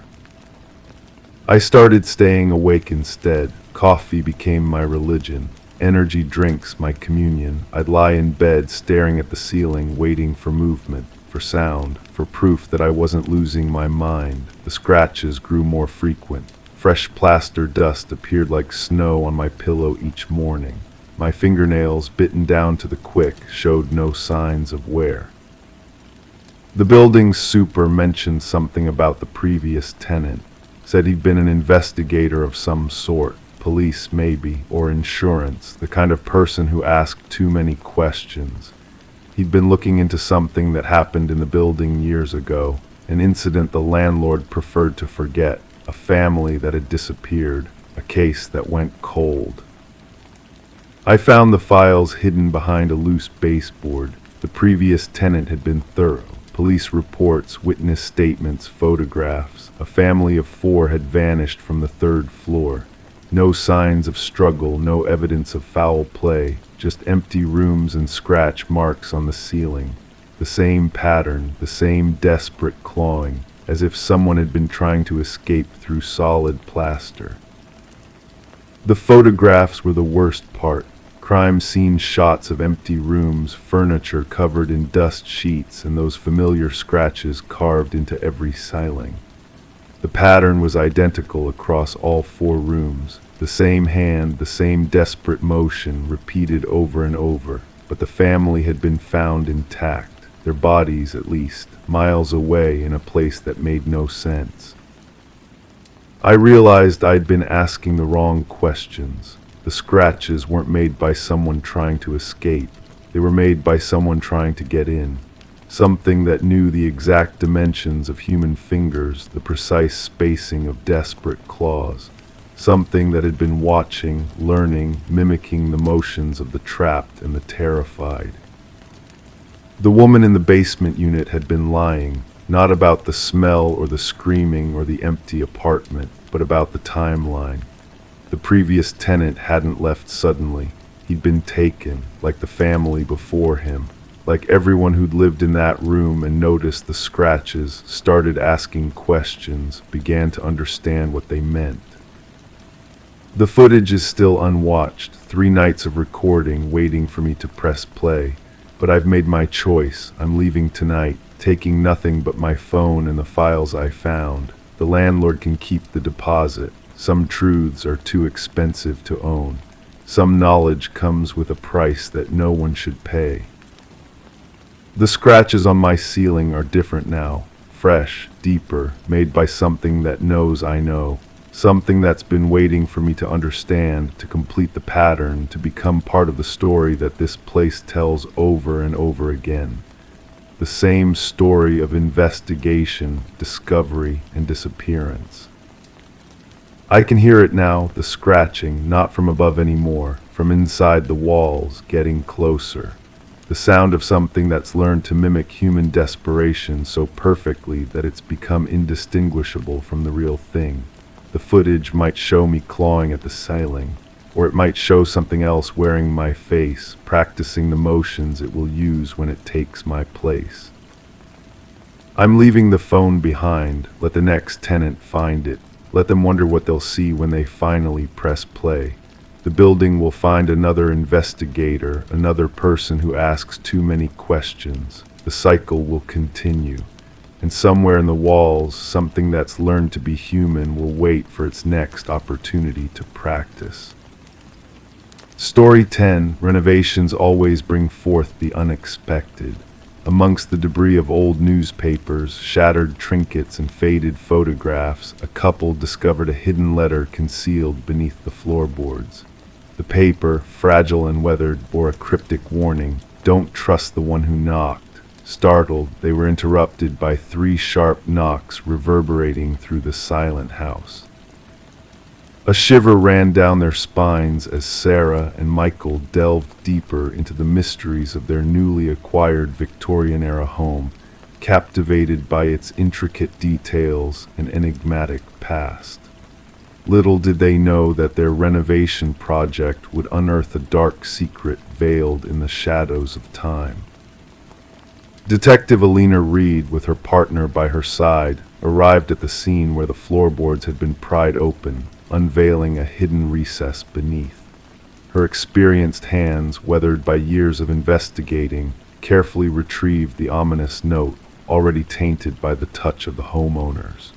Reed observed the genuine fear etched on Sarah and Michael's faces as they recounted the haunting sound of knocking. Background checks on the couple revealed nothing alarming, just a pair of newlyweds with impeccable credit and stable careers. However, the house itself harbored a tangled history. Once belonging to the Hargrove family for generations, the house stood vacant for 2 years following the passing of its last inhabitant, the reclusive widow Margaret Hargrove. Despite a seemingly peaceful demise attributed to natural causes, there lingered an unsettling aura around the property. Forensic analysis dated the mysterious note back 2 decades, hinting at a time of distress and urgency. Reed delved into the past, unearthing tales of fear and secrets long buried. Franklin Hargrove, a respected retired teacher known for his exquisite woodworking, seemingly led a tranquil life until whispers of paranoia and a shadowy collector surfaced among his former students. Margaret's sister, residing in a care facility, whispered of Franklin's gambling debts and the menacing collector who haunted their doorstep. The pieces of the puzzle began to fall into place as Reed's investigation unearthed shocking truths hidden within the house's walls. With meticulous searching, the forensic team uncovered a dark secret buried beneath the foundation, a male skeleton bearing the marks of a violent end. Dental records ruled out Franklin Hargrove, pointing to an unknown victim entwined in a web of deceit.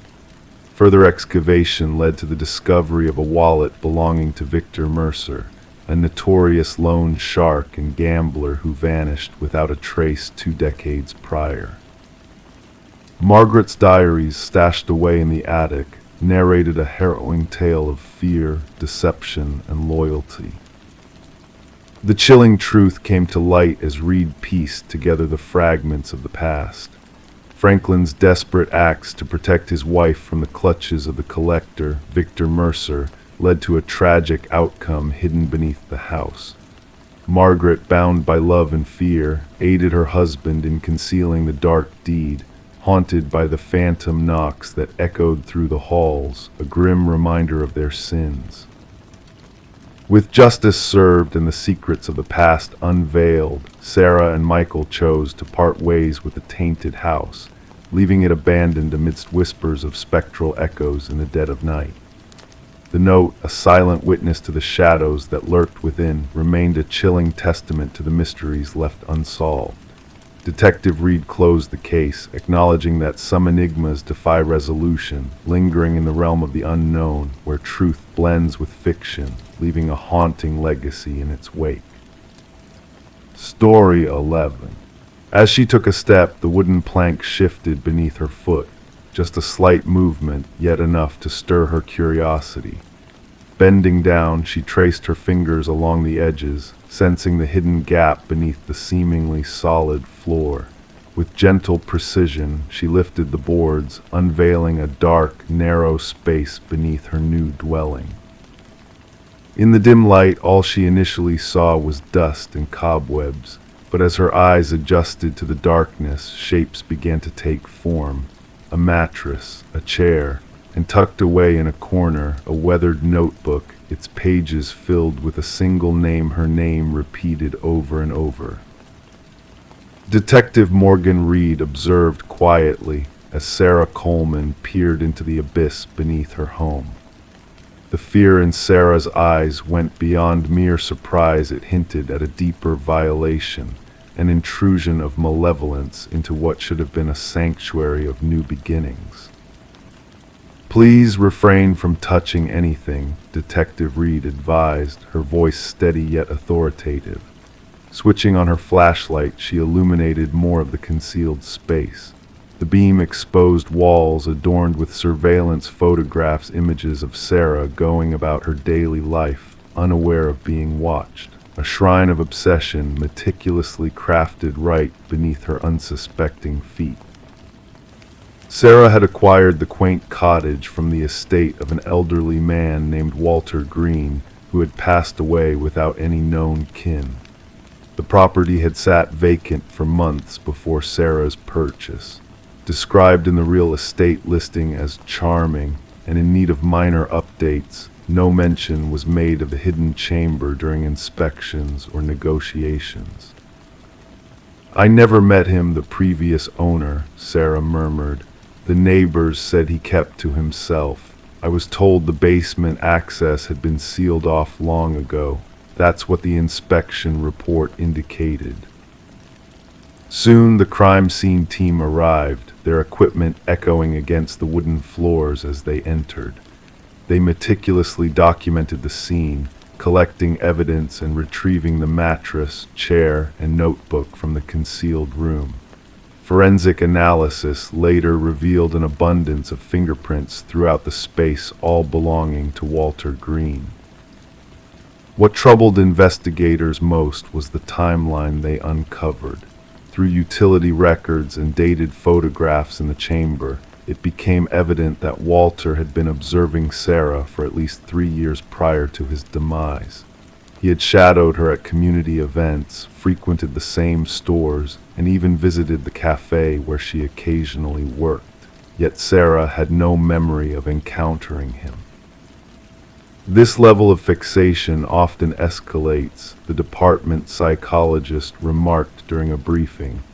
The fixation transforms into planning. The hidden room suggests he was preparing for a more direct action.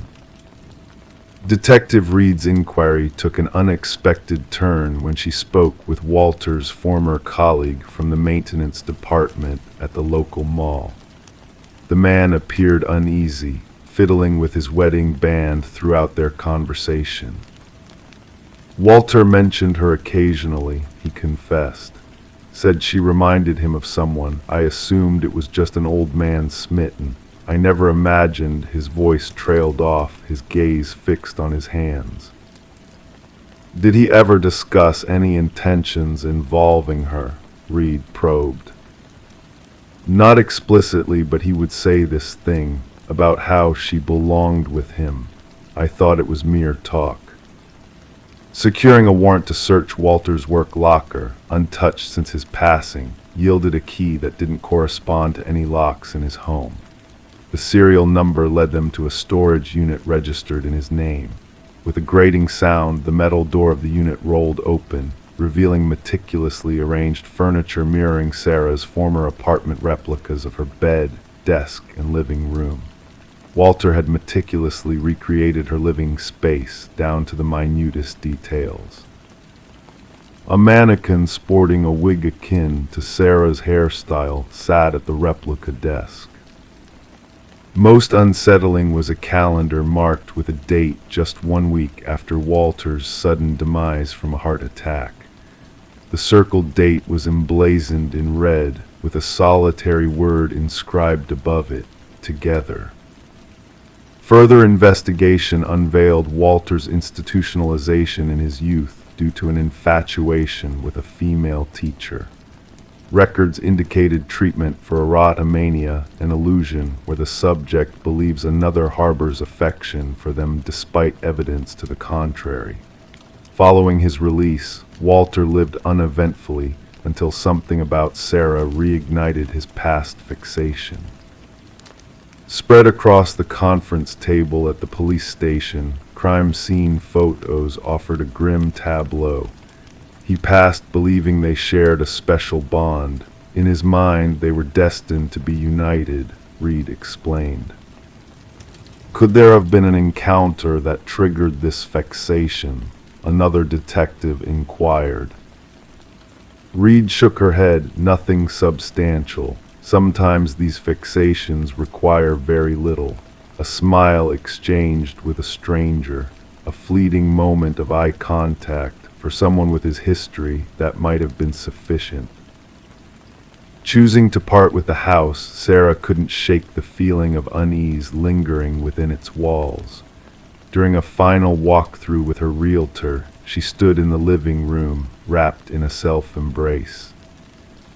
"I can't help but wonder what might have unfolded if he hadn't passed when he did," she murmured softly.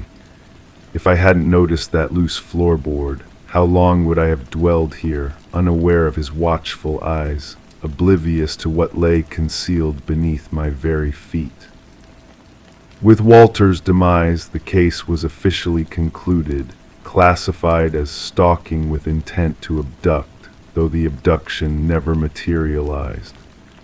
A psychological analysis of the evidence hinted that Walter had planned to confine Sarah within either the hidden chamber or the storage unit. Sarah relocated, altering her routines and heightening her vigilance regarding personal information. Detective Reed periodically checked in on her, a silent acknowledgement of how narrowly Sarah had evaded becoming another tragic statistic, another casualty. The cottage found new occupants in a young couple ignorant of its past.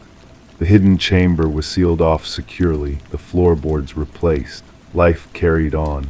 Yet for those privy to the truth, the tale of the room beneath the floor served as a haunting reminder of unseen perils, of monsters who pass before facing justice, and of victims who remain oblivious to how perilously close they came to their own demise. Story 12. The ancient box lay hidden under layers of forgotten belongings in the dusty attic, a silent witness to the passage of time within the old house. Among its contents were faded Polaroids, capturing moments of joy and togetherness from years long gone. Each photograph whispered tales of normalcy and innocence, until one image emerged from the depths of the past. In that final photo, taken in the very living room where she now resided, a family sat on the familiar couch, framed by the same curtains she had chosen. Yet these were not her family members, and in the shadows behind them, barely discernible in the dim light, stood a figure, a man watching, his presence ominous and chilling. Rebecca felt a shiver crawl up her spine as she gazed at the photograph, her fingers trembling ever so slightly. The Polaroid quivered under her touch, as if sensing the unease that filled the room. The family in the picture, a woman with golden locks, a bespectacled man, and two children beamed at the camera, oblivious to the lurking danger just beyond their sight. Descending the creaking wooden staircase, Rebecca carried the unsettling photo to the kitchen, where harsh fluorescent light illuminated its haunting details. The eerie resemblance between her home and the scene captured in the image was undeniable. The archway leading to the hallway, the ornate crown molding, the bay window that bathed the room in morning light. This was her sanctuary, yet these faces remained strangers to her. A seasoned detective, clad in a weathered leather jacket that whispered of countless investigations, arrived to delve into the mystery. Detective Morgan's sharp eyes missed nothing as he studied the photograph with a quiet intensity, his gloved hand tracing the edges of the Polaroid before turning it over to reveal a blank back. "What do you know about the previous owners, the Nelsons?" Morgan's voice rumbled low, his gaze steady on Rebecca. "Very little," she confessed. "They had already moved out when I bought the house." Nodding knowingly, Morgan requested to take the photo for further scrutiny by his team. The investigation began its slow unfurling, leading Rebecca down a path filled with forgotten histories and hidden truths. The Nelsons had acquired the house from the Crawfords, who in turn had succeeded the Mornos as occupants. Detective Morgan meticulously combed through property records, interviewed former neighbors, and meticulously reconstructed the timeline of residents past. A breakthrough emerged unexpectedly when a retired mail carrier identified the family in the photograph as the elusive Sutherlands.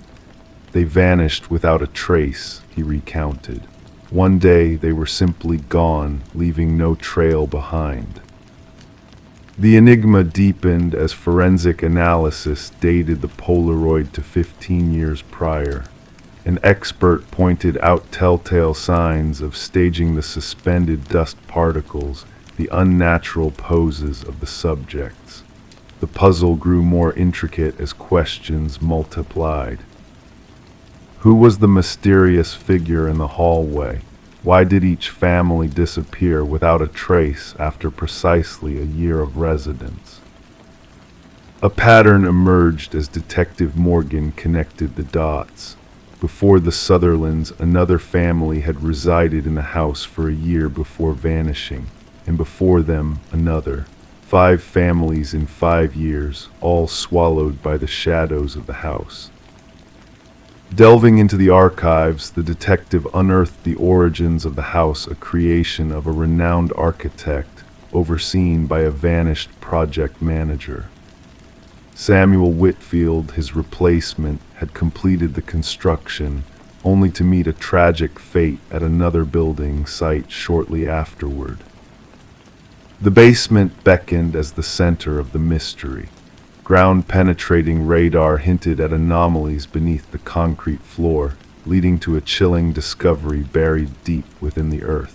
The missing families, perfectly preserved, each with a story untold, and among their belongings the same camera that had captured the eerie Polaroid, alongside a trove of other photographs depicting families frozen in time.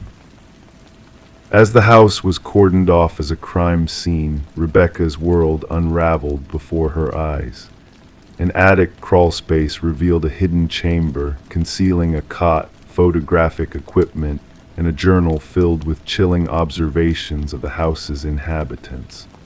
The final entry, penned just days before, hinted at an impending danger that lurked in the shadows. Retreating to a hotel under police protection, Rebecca's solitude was shattered by a late-night call, the line filled with ominous silence punctuated by the mechanical click of a Polaroid camera. The investigation, veiled in shadows and unanswered questions, continued its relentless pursuit of the truth. The house stood silent, its windows dark, its secrets buried deep within its walls. The enigma of Samuel Whitfield lingered like a ghost in the shadows, his presence a haunting specter in the annals of the past. And as new families settled into new homes, unaware of the watchful eyes that observed from the darkness, the legacy of the man in the photograph endured, a mystery that refused to fade into obscurity. Story 13: The Hidden Observer.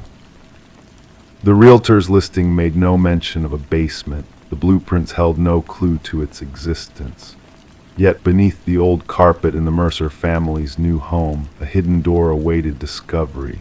With a heavy, rusted handle, it took the combined effort of 3 to pry it open. Stale air, thick with the scent of damp earth, wafted out to greet them as they descended the steps into darkness. Expecting a storage area, they were met with a single chair illuminated by a swaying light bulb. And on the wall behind it, a chilling row of photographs, familiar faces, their own faces. The Mercers had moved into the suburban property seeking character and history.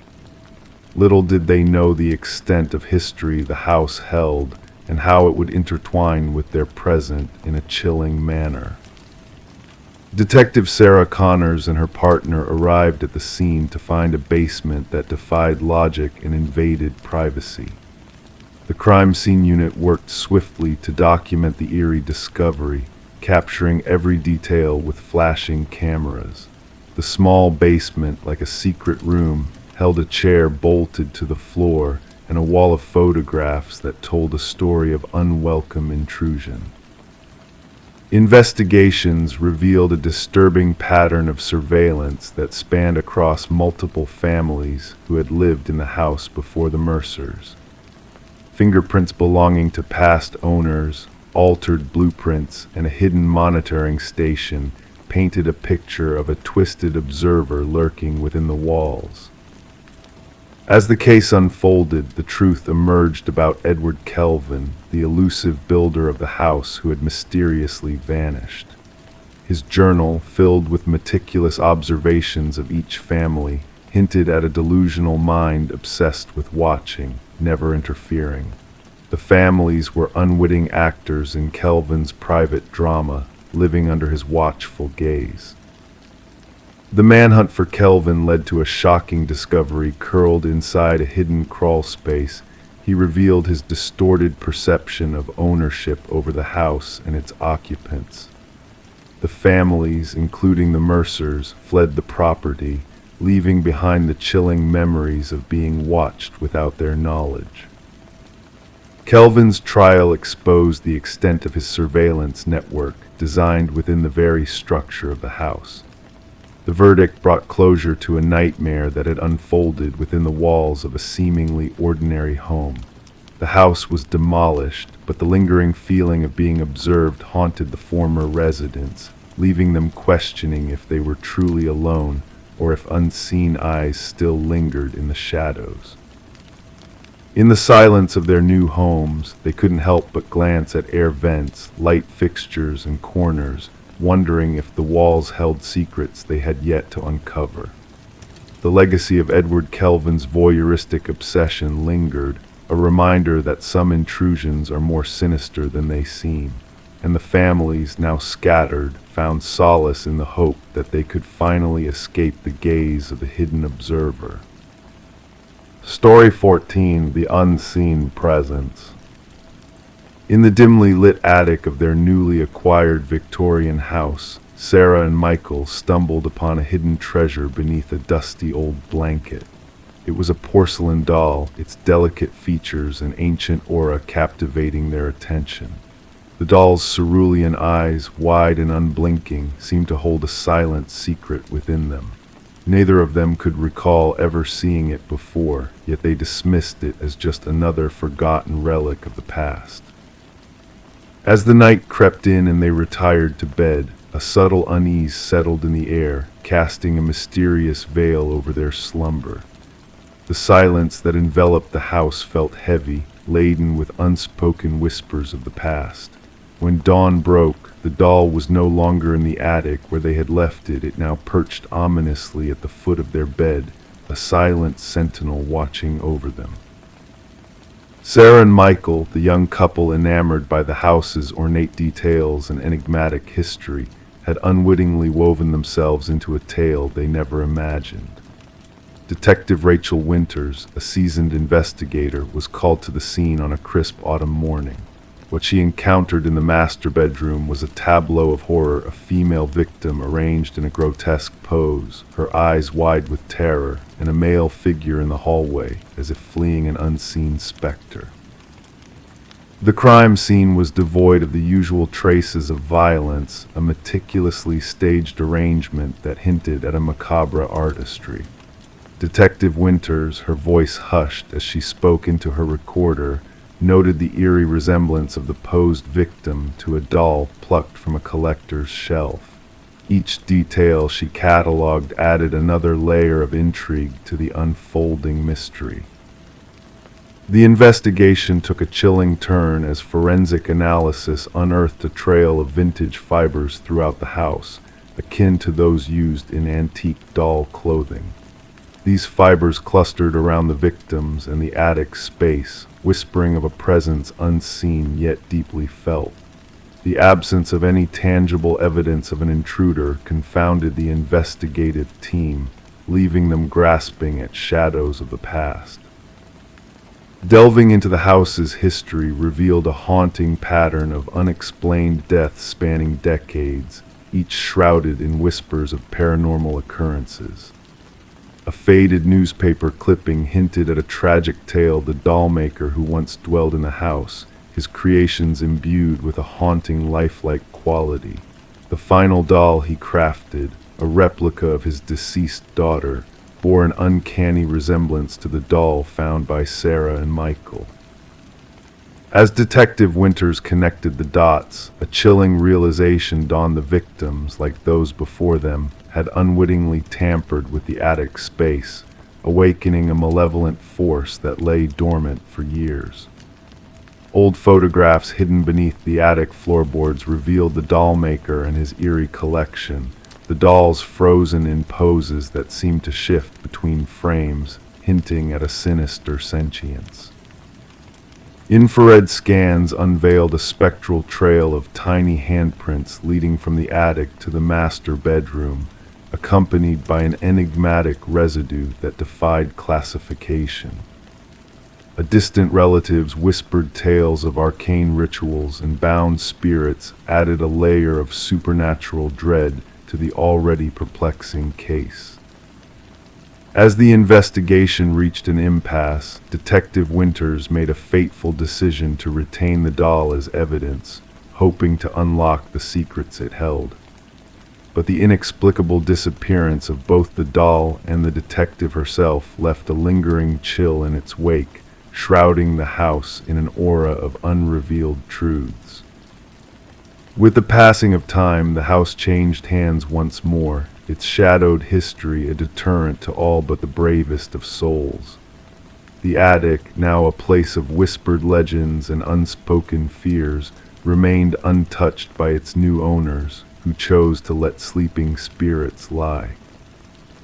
Yet on nights cloaked in silence, whispers would drift through the neighborhood, a fleeting shadow glimpsed behind the attic window, a childlike laughter echoing in the stillness. The legacy of the doll maker and his creations endured, a haunting reminder of the unseen forces that linger in the spaces between reality and dreams. Story 15: The Enigmatic House. She crossed the threshold, the dust dancing in the stagnant air, swirling around her like memories long forgotten.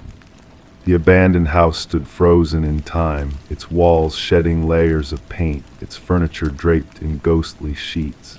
Each step she took felt like a journey through a dream with a single, perplexing detail: the doors. Every door she opened, every handle she turned, led her back to the same room, the parlor. A bewildering maze where escape seemed impossible, where the only way out was the way she came in. But when she turned to retrace her steps, the front door had vanished into thin air. The once forgotten Victorian dwelling had now become a scene of mystery and tragedy, with the discovery of Morgan Pierce's body. Detective Sarah Lynn stood at the threshold, observing as forensic experts moved silently through the dim interior, their presence as ethereal as phantoms. The house had garnered a reputation among the locals, a place where compasses spun wildly, where whispers of unseen eyes watching sent shivers down spines. But now, beneath its decaying facade, lay secrets far more sinister than mere urban legends. The initial examination indicates she passed approximately 3 days ago, the medical examiner murmured, his words barely audible in the heavy silence. Death by asphyxiation. Morgan was found seated in an antique chair in the parlor, her posture serene, hands folded neatly in her lap as if patiently awaiting a visitor. No signs of struggle, no marks of violence. The scene exuded a chilling tranquility that even seasoned investigators found unsettling. "Who discovered the body?" Lind inquired, her gaze fixed on her notes. "A real estate agent showing the property," her partner replied. "They stumbled upon her, thinking she was a trespasser until they drew closer." The house had stood deserted since the passing of its previous owner, Eleanor Blackwood, almost 5 years prior. Legal disputes had left it abandoned, unwanted, a relic of the past forgotten by all but vandals and thrill-seekers. Morgan Pierce, a 26-year-old graduate student fascinated by architectural oddities, had made the house the focus of her research. Known for her meticulous nature and insatiable curiosity, the enigmatic Victorian must have beckoned to her like a siren's call. Her roommate reported her missing 2 days ago, Lind noted. Morgan had mentioned visiting the house where people get lost for her studies. Investigations unveiled Morgan's frequent visits to the house in the weeks leading up to her demise. Her journal entries spoke of eerie acoustics, sudden chills, and doors that defied logic by leading to different rooms each time they were opened. In her final writings, she mentioned plans to document what she termed spatial irregularities, yet the specialized equipment she intended to use was nowhere to be found. The autopsy yielded a startling revelation: traces of a rare alkaloid in Morgan's system, a substance derived from a plant used in ancient shamanic rituals. While capable of inducing disorientation and vivid hallucinations, the amount detected was insufficient to be fatal. She wasn't one to dabble in recreational substances, her boyfriend insisted. Morgan held her research to the highest standards. She wouldn't have jeopardized her perception willingly. Deleted messages on Morgan's phone hinted at clandestine conversations with a kindred spirit fascinated by the house's mysteries, someone who claimed to grasp its enigmatic nature. The exchanges grew increasingly intimate and enigmatic, hinting at a shared understanding of hidden truths. "The house retains its memories," read one message. "It yearns for revelation."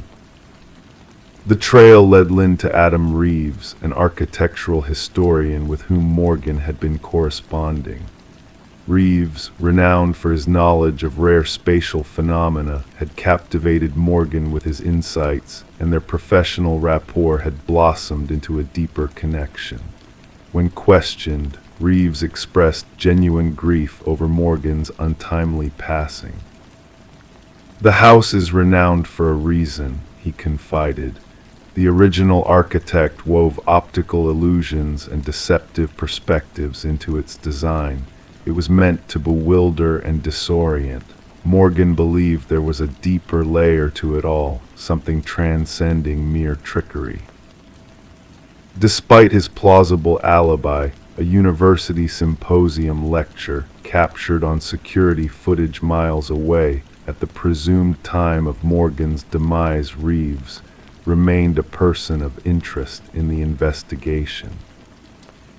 A breakthrough arrived through an unexpected source: Eleanor Blackwood's grandson, residing overseas.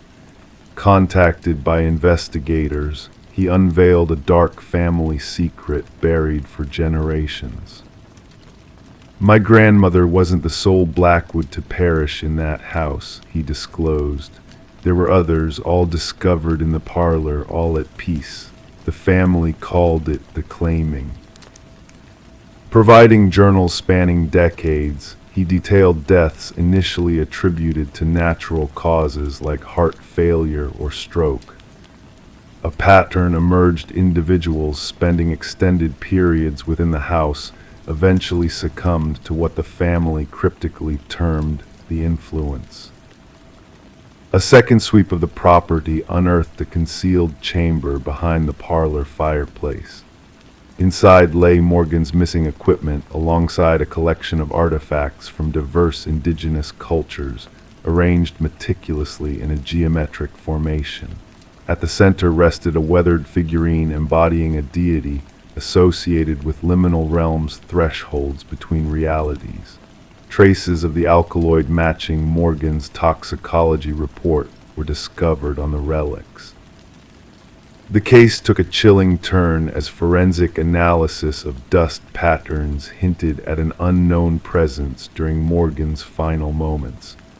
Partial fingerprints, unrelated to Morgan or any documented visitors, were recovered from doorknobs throughout the house.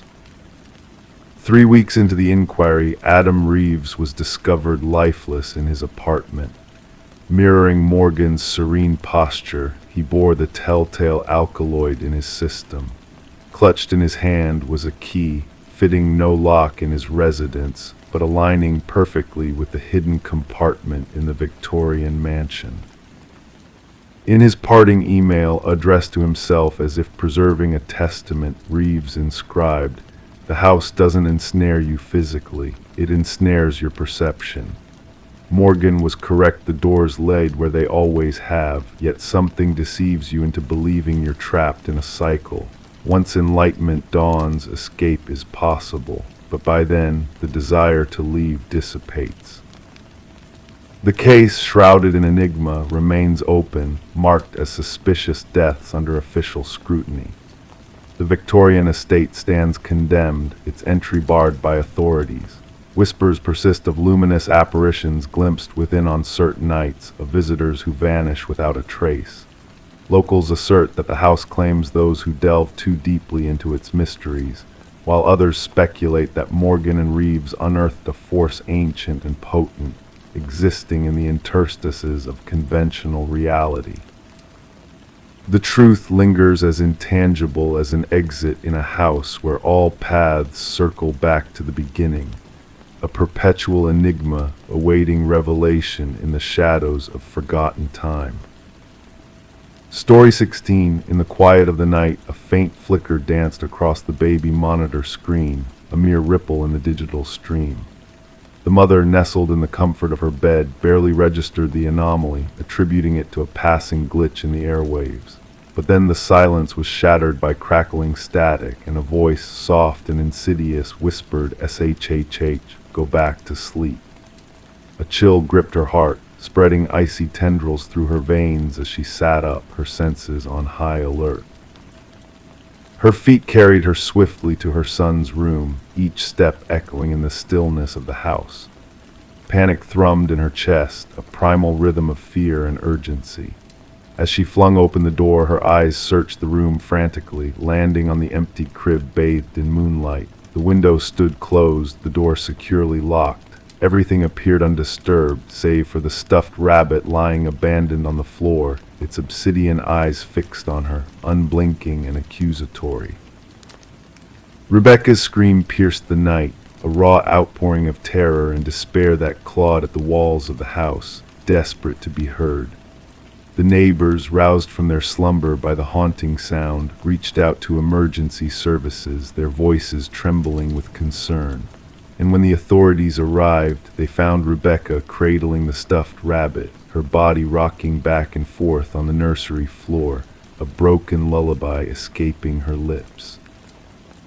The investigation that followed was a maze of shadows and uncertainty, a puzzle with missing pieces that refused to fit. No signs of forced entry marred the sanctity of the home, the security system standing sentinel through the night. The baby monitor footage, once a benign guardian, now held a sinister secret within its pixels, a voice from the shadows, a whisper of malevolence. Suspicions cast their dark veil over Rebecca, her every action scrutinized under the harsh light of interrogation. Her husband, Daniel, absent during the night of Samuel's disappearance, returned to a house haunted by accusations and doubt. Their fractured marriage, strained by the weight of grief and unspoken truths, crumbled further under the weight of suspicion. But then a glimmer of hope emerged from the darkness, a thread of evidence, fragile yet unyielding. Microscopic fibers, alien to the home's tapestry, clung to the nursery windowsill like a silent witness. They spoke of a clandestine entry, a methodical intrusion from the outside world into the heart of the family's sanctuary. The focus shifted, unveiling a shadowy figure moving with purpose in the cloak of night. A footprint in the soft earth, a ghostly imprint of a trespasser's passage, hinted at a skilled intruder with a past shrouded in secrecy. Rebecca's innocence began to flicker like a dying flame, while Daniel's hands bore the telltale signs of a hidden life, his veneer of normalcy cracking under the weight of scrutiny. The pieces of the puzzle interlocked with a chilling precision. Financial records whispered of ulterior motives, phone calls to unknown numbers echoed with deceit. And in the depths of betrayal, a second family emerged, a web of lies spun with threads of deception that ensnared all who dared to unravel its tangled truth. But it was the baby monitor that held the key to the mystery, a digital oracle that bore witness to the unspeakable. Hacked and manipulated, its signals twisted by unseen hands, it carried a message from the past into the present, a voice from the abyss that beckoned with false promises of slumber. And in a basement cloaked in shadows and echoes of a fractured past, Samuel was found, a beacon of hope in a sea of darkness. Elaine, a specter from Daniel's history, stood at the center of the storm, her eyes vacant, her hands stained with the sins of the past. The trial unfolded like a dark symphony, each note a revelation of betrayal and deceit. The truth, a jagged shard of broken trust, pierced the veil of lies, unraveling the tapestry of deception that had bound them all in its suffocating embrace. In the end, justice prevailed, a fragile victory in the face of overwhelming darkness. Daniel and Elaine, architects of their own downfall, faced the consequences of their actions, their fates sealed by the echoes of a whispered voice in the night. And as Rebecca and Samuel sought solace in the embrace of a new beginning, the legacy of that fateful night lingered like a shadow, a reminder of the fragility of trust and the resilience of the human spirit. The stuffed rabbit, a silent witness to the turmoil of the past, remained locked away, its glassy eyes reflecting the truth that had been spoken in whispers through the veil of the night. The monitor, a sentinel of truth in a world of shadows, stood silent, its secrets buried in the darkness, waiting to be awakened once more. Story 17. The old costume shop was in its final days, clearing out remnants of bygone eras. Among the forgotten treasures, a woman came upon a mask tucked away on a dusty shelf. Its intricate features were both elegant and eerily realistic, leaving a lingering unease in her mind. When she placed it on the checkout counter, the cashier hesitated, his voice barely above a whisper, "That's not from here." Perplexed, she searched for a tag, but there was none to be found.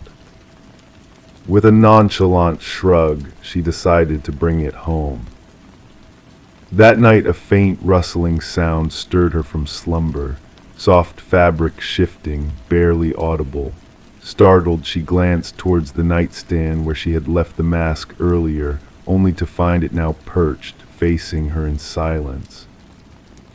The woman, known as Catherine Reed, was discovered by her concerned neighbor the following morning. The front door stood slightly ajar, allowing the gentle morning light to pierce the darkness within. Expecting to return a borrowed book, the neighbor stumbled upon a scene that would puzzle investigators for years to come. Catherine lay lifeless on her bedroom floor, the mysterious mask missing from sight. Detective Morgan arrived at the scene, where forensics meticulously documented every detail. The click of shutters echoed in the somber room, blending with the hushed conversations of the investigators. "No signs of forced entry," remarked one officer, jotting down notes in a worn pad. The detective, with a keen eye for the unnoticed, observed a drawer left ajar and a lipstick-stained water glass on the nightstand. Everything seemed ordinary except for the tragic figure that lay before them. The medical examiner, donning a solemn expression, examined Catherine's body. Initial inspection reveals no obvious cause of death, no visible injuries, no signs of struggle, he stated, gesturing towards her frozen expression of terror. Kneeling beside her, the detective whispered, something frightened her to her very core. Catherine, a quiet art appraiser with an eye for detail, was known for her ability to spot authenticity with precision. Colleagues praised her meticulous nature and unwavering dedication to her craft. She could detect a forgery at a glance, her boss reminisced during questioning. The detective pondered whether this gift had inadvertently led to her untimely demise. Reviewing security footage from the costume shop, a peculiar revelation unfolded. The cashier's confusion over the mask was evident, prompting a consultation with the shop owner, who denied any knowledge of its origin. The detective delved deeper into the shop's history, now devoid of its former wares. The owner, visibly anxious, confessed, "That mask emerged during our clearance sale. Its origins remain a mystery, not part of our inventory." Under further scrutiny, he reluctantly disclosed, such occurrences followed acquisitions from the estate sale of a collector who met a tragic end. A breakthrough emerged when forensics uncovered microscopic fibers embedded in Catherine's fingertips. She clutched onto something, the lab expert elucidated. These fibers are peculiar, unlike any modern material. They consist of human hair intertwined with an unidentified organic substance, untraceable in any database. The trail of investigation unveiled a series of similar deaths spanning decades, each victim acquiring a peculiar mask preceding their demise. Their faces etched with sheer horror, their deaths remaining unsolved mysteries. A retired detective, well-versed in such cases, shared a clandestine meeting with valuable insights. Passing a weathered file across the table, he revealed ancient symbols hidden inside the masks, believed to be linked to a sinister ritual of soul transference. A pivotal discovery emerged from Catherine's apartment, a journal concealed behind a loose baseboard. In her final entry, she recounted an unsettling sensation of being watched, delving into the mask's enigmatic origins following the cashier's cryptic reaction. Through her investigation, she connected the mask to a series of enigmatic deaths, noting the recurrent pattern of the masks claiming lives before moving on to new hosts. The entity within sought a vessel for its dark purpose, perpetuating an ancient cycle of death and transference. As evidence mounted strange fibers, Catherine's research, and the chilling pattern of deaths, the medical examiner concluded her cause of death: cardiac arrest induced by overwhelming fear. What terror could provoke such a fatal reaction, halting a heartbeat with sheer dread? The investigation took a chilling turn as surveillance footage from a neighboring property unveiled a figure exiting Catherine's residence under the cover of darkness, donning a mask resembling her features. Yet the movements appeared robotic, a distorted mimicry of her gait.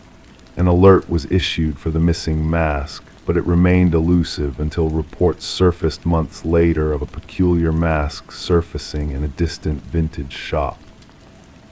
By the time authorities intervened, it had already changed hands, with the buyer's identity left unrecorded. The case lingered in the realm of the unsolved, shrouded in enigma and dread.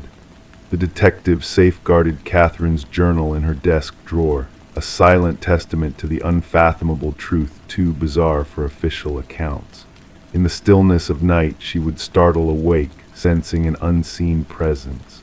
Securing her windows and doors, she pushed aside thoughts of the mask's elusive return to haunt another unsuspecting soul. The mask, a harbinger of doom, awaited its next victim, biding its time in the shadows. When it resurfaces, another will awaken to its silent approach, empty eyes fixed upon them, a vessel hungry for the essence that resides within. The cycle, centuries old and unbroken, continues its relentless pursuit, a macabre dance of death and transference that defies comprehension. Story 18. In the stillness of the night, a mysterious call echoed through the empty corridors of a long-forgotten house. It wasn't just any call, it was a pocket dial filled with static and muffled sounds, almost ignored by the operator until a voice pierced through the chaos. A woman's frantic whisper broke the silence. "He's here." He, and then nothing but eerie silence. The abandoned house, a relic of memories past, had been empty for years, its walls holding secrets untold. Detective Morgan Reed found herself drawn to the peculiar case, her curiosity piqued by the enigma of the ghostly call. The phone, a modern artifact amidst the dust-covered relics of a bygone era, sat ominously on the kitchen counter, its screen glowing with an otherworldly light. As Morgan replayed the haunting message for the 5th time, a chill ran down her spine. The whisper lingered in the air, a spectral presence of desperation and fear that defied reason. The house had once belonged to the Sullivan family, but they had long since departed after a tragic fire consumed a part of their home. The investigation took an unexpected turn when the phone number was traced back to Catherine Sullivan, the deceased daughter of the family. A woman who had perished in a car accident 3 years prior, her voice now echoing from beyond the grave. The evidence painted a puzzling picture. How could a dead woman's phone be calling from an abandoned house? The forensic team scoured the scene for clues, but the house yielded no answers. No fingerprints, no footprints, only the lingering presence of a voice from the past. As Morgan delved deeper into Catherine's life, she uncovered a journal that revealed a dark truth. The entries spoke of a once-loving relationship turned toxic, of fear and isolation at the hands of a controlling partner. The pieces of the puzzle began to fall into place as suspicions turned towards Catherine's former boyfriend, Mark Jennings. His alibi crumbled under scrutiny, and a sinister picture emerged of a man obsessed with a ghost from his past. The truth unraveled like a thread, leading back to the night of Catherine's death.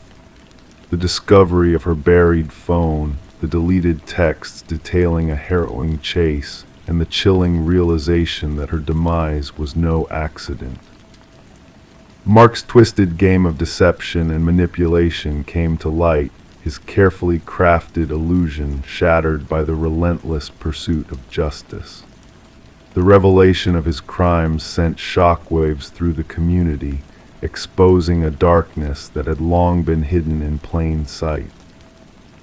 As Mark sat in silence, his facade crumbling under the weight of his guilt, Catherine's voice echoed through the halls of the courthouse. A haunting reminder that even in death, the truth will always find a way to be heard. And so, the phone from the abandoned house remains a silent witness to the horrors that transpired within its walls. A relic of a past that refuses to be forgotten, a testament to the resilience of those who refuse to be silenced. In the end, justice prevailed not through supernatural means, but through the unwavering power of a victim's voice, echoing through the darkness as a beacon of hope and remembrance. Story 19. The Enigma of the Vanishing Man. The calf had been his sanctuary for as long as anyone could remember, his daily ritual shrouded in mystery. He occupied the same secluded table, ordered the same black coffee, and enveloped himself in the same serene silence. The barista recognized his presence, but his identity remained a secret whispered only by the winds. Then, one fateful day, he failed to grace the calf with his enigmatic presence. When the authorities investigated his customary seat, they stumbled upon a curious discovery: a wallet left behind, a silent witness to his inexplicable disappearance. Within the wallet lay a driver's license bearing a face familiar to the calf regulars, yet devoid of a name or address, just a haunting void where his identity should have resided. Detective Sarah Mercer, with a furrowed brow and a heart heavy with intrigue, meticulously combed through the security footage. The enigmatic figure, now known as John Doe, appeared unremarkable on screen, average in stature, ordinary in appearance, clad in a navy coat with a weathered leather messenger bag slung over his shoulder. His vanishing act defied logic, for he had entered, he had sat, but he had never departed. Pressing her fingertips against the icy metal table, Mercer delved deeper into the enigma that surrounded John Doe. The playback revealed his entrance during the bustling morning hours. His customary order placed a simple black coffee, unsweetened. He settled at the shadowed corner table, obscured by a verdant plant, and immersed himself in a spiral-bound notebook, pen scratching against paper in a rhythmic dance. His gaze would intermittently drift towards the window, a contemplative sip punctuating his silent musings. Then came the pivotal moment: wallet placed on the table, rising to his feet, and a purposeful stride towards the hallway leading to the restroom. But that was where the ordinary veered into the extraordinary. He never re-emerged from the shadowed corridor, never graced the calf with his departure. He dissolved into the ether, leaving behind a lingering enigma that gnawed at Mercer's relentless pursuit of truth. "Examine the restroom footage," Mercer commanded, her voice tinged with a quiet urgency. "It's baffling, Detective," the tech specialist confided. "No trace of him entering any restroom. It's as though he slipped through a tear in reality." Back at the precinct, Mercer meticulously sifted through the contents of the abandoned wallet, a silent testament to the enigma that had befallen them. The driver's license bore a ghostly resemblance to their enigmatic figure, yet the personal details were shrouded in emptiness. Credit cards devoid of names, currency meticulously arranged, a recent CAF receipt, and a solitary business card, its only adornment a faded phone number etched in ghostly gray. Upon dialing the number, a spectral silence greeted her, a symphony of rustling papers, a ghostly echo of unseen pages turning. After a fleeting moment, the line fell into an abyss of silence, leaving Mercer with more questions than answers. The barista, a stalwart witness to John Doe's silent presence, offered scant insights. He was a man of few words, polite, generous, perhaps an accent, but his voice was but a whisper in the wind. "Did he ever engage with anyone here?" Mercer inquired, her gaze piercing through the veil of mystery. "Never a solitary figure consumed by his writings," the barista confessed, gesturing towards the cryptic notebook that lay abandoned on the table, a testament to the enigma that was John Doe. The notebook, a labyrinth of cryptic symbols and enigmatic codes, defied decipherment by the department's seasoned cryptographers. Architectural sketches of structures unknown to the realm of reality adorned its pages, further deepening the shroud of mystery that enveloped John Doe. As Mercer dispatched her officers to canvass the neighborhood with John Doe's visage, a disconcerting truth emerged: no soul recognized him. No missing persons report mirrored his enigmatic existence, and his fingerprints remained elusive within the annals of law enforcement databases. It was as though he existed solely within the ephemeral confines of the CAF, a ghostly specter of unknown origins.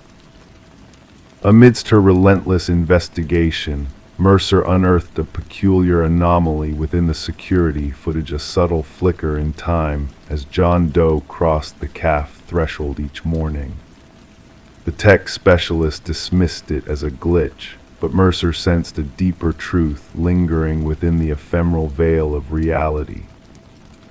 Returning to the CAF, she assumed John Doe's vacant seat, her gaze tracing the path he once traversed.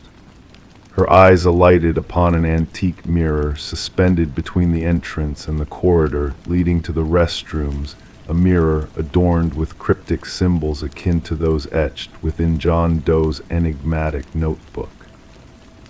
Inquisitive, Mercer probed the CAF owner about the mirror's origins, unearthing a tale of antiquity woven into its ornate frame. The mirror, a relic from a bygone era, had stood sentinel within the CAF, its weight anchoring it to the realm of the tangible. Approaching the mirror, Mercer scrutinized her reflection, her hand tentatively reaching out to touch its cool surface. To her astonishment, warmth greeted her fingertips, an otherworldly sensation that whispered of hidden truths veiled within the mirror's depths. As the forensics team dismantled the mirror, a clandestine cavity revealed itself, a sepulchre of identical wallets, each bearing a driver's license with a hauntingly vacant visage. Nestled amidst the wallets lay a weathered journal, its pages a tapestry of entries inscribed over the passage of decades, penned in the same hand as the abandoned notebook. The final entry, a harbinger of the enigma that had eluded them, bore witness to John Doe's cryptic existence. The experiment must cease. They draw near. The threshold wanes. Traces of John Doe's essence permeated the hidden alcove, his fingerprints an ethereal imprint upon the fabric of reality. Carbon dating of the primordial wallet hinted at a temporal dissonance, a relic of bygone eras tethered to the enigmatic figure whose essence defied the ravages of time. The journal's cryptic entries spoke of experiments in temporal manipulation and identity transference, alluding to esoteric concepts of crossing back and window points, a testament to John Doe's clandestine endeavors that blurred the boundaries of reality. One passage, illuminated by Mercer's scrutiny, resonated with eerie clarity. The CAF serves as a nexus, a convergence of realms. The mirror is the key. When alignment beckons, passage ensues.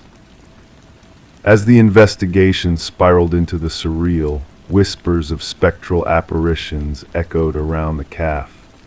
Patrons recounted tales of reflections moving independent of their earthly counterparts, of John Doe's spectral presence haunting his customary table, a phantasmagoric enigma that eluded the gaze of security cameras. The turning point arrived with a cryptic missive from an elderly woman, Margaret Keller, a former physicist embroiled in clandestine government projects. She unraveled the enigma of John Doe, revealing his true identity as Daniel Weston, a luminary in the realm of theoretical physics. Daniel Weston, Keller intoned, her voice heavy with revelation. A visionary lost to the annals of time, consumed by experiments involving quantum mirrors, portals to parallel realities that beckon the daring to traverse the boundaries of existence. Armed with Keller's revelations, Mercer retraced Weston's enigmatic footsteps, unveiling the calf's hidden secret, its foundations rooted in the very laboratory where Weston had vanished, a testament to the interplay of science and the arcane. The crescendo of the investigation unfurled in the dead of night as Mercer, alone amidst the spectral stillness, unearthed a revelation concealed within the security footage reflected in the shattered mirror. John Doe's duality manifested, a haunting specter observing his corporeal self with spectral detachment. Racing to the calf, Mercer beheld the shattered remnants of the mirror, a final missive etched upon the fractured glass. The experiment reaches its zenith. The gateway seals, venture not into the abyss. The enigma of the vanishing man remained a tantalizing enigma. The calf's doors shuttered in the wake of its spectral secrets, the edifice demolished to bury the mysteries that lingered within its hallowed confines. Daniel Weston's fate remained a ghostly enigma, his essence intertwined with the fabric of reality, a spectral whisper that eluded the grasp of mortal comprehension. His notebooks vanished into the mists of obscurity, a testament to the enigma that transcended the boundaries of existence. Detective Mercer, haunted by the specter of the vanishing man, retreated from the realm of law enforcement, her gaze fixated upon a notebook akin to Weston's, its pages a testament to her unending quest for truth. A shard of the antique mirror adorned her wall, its surface rippling with unseen currents, a silent sentinel to the enigma that eluded comprehension. And thus the tale of the man who defied existence drifted into the annals of myth, a spectral enigma that whispered of realms beyond mortal ken, of gateways sealed and mysteries unsolved, a testament to the enigmatic allure of the vanishing man. Story 20. The parcel arrived without a return label, without a tracking number, just a humble cardboard box, slightly damp from the morning dew. It wasn't intended for her. Her address was correct, but the name was amiss. She should have disregarded it, should have left it untouched on the porch. Yet curiosity whispered in her ear, coaxing her to unravel its mysteries. Sarah Miller succumbed to its call. With delicate fingers, she peeled back the tape, anticipating books, clothing, something benign. But what lay within was far from ordinary, a VHS tape and a solitary sticky note. Watch alone. The words etched on the note held an enigmatic allure. Sarah gazed at the black plastic cassette nestled in her palms. Its weight felt peculiar, burdened with a gravity not of this world. Her fingertips explored the tape's weathered edges, tracing the imperfections etched into the plastic casing. The handwritten note bore the imprint of urgency, every stroke a testament to the sender's fervor. Amidst the backdrop of the suburban neighborhood's tranquil symphony, a distant dog's bark, the laughter of children, the rhythmic hum of a lawnmower, Sarah found herself ensnared in a moment of suspense. Unbeknownst to the world outside, a mysterious package had landed at her doorstep. Sarah carried the enigmatic parcel inside, placing it gently on her kitchen counter. Doubt crept into her mind like a stealthy intruder. The name on the box, Daniel Whitaker, was a stranger to her. In her 4 years of residence, she had never encountered mail addressed to him. The previous occupants, the Johnsons, had bid farewell, leaving behind their legacy of memories. Curiosity and unease engaged in a silent battle as Sarah's gaze flickered towards her VCR, a relic of the past she cherished. There was something about the tape that beckoned to her, a mystery veiled in worn black plastic. Against the warnings of her rational mind, Sarah inserted the tape. Initially, static danced across the screen, a mesmerizing dance of white noise that gradually sharpened into focus. A dimly lit room materialized, bathed in the glow of a lone lamp. The camera angle was askew, as though hastily positioned. A man sat in a wooden chair, his features obscured by shadows. "My name is Daniel Whitaker," his voice emerged, soft yet resolute. "If you're watching this, then someone has found you, and they will find me too." Leaning forward, he unveiled a countenance marred by sleepless nights and unwavering vigilance, eyes that bore witness to untold truths, stubble hinting at days of solitude, disheveled hair whispering of chaos. I am not a murderer, you must believe that. They framed me with evidence, my fingerprints, my DNA, though I never laid a hand on her. As Daniel's hands adjusted the camera, the room's barrenness came into view: naked walls, sparse furnishings, a transient existence ready to flee at a moment's notice.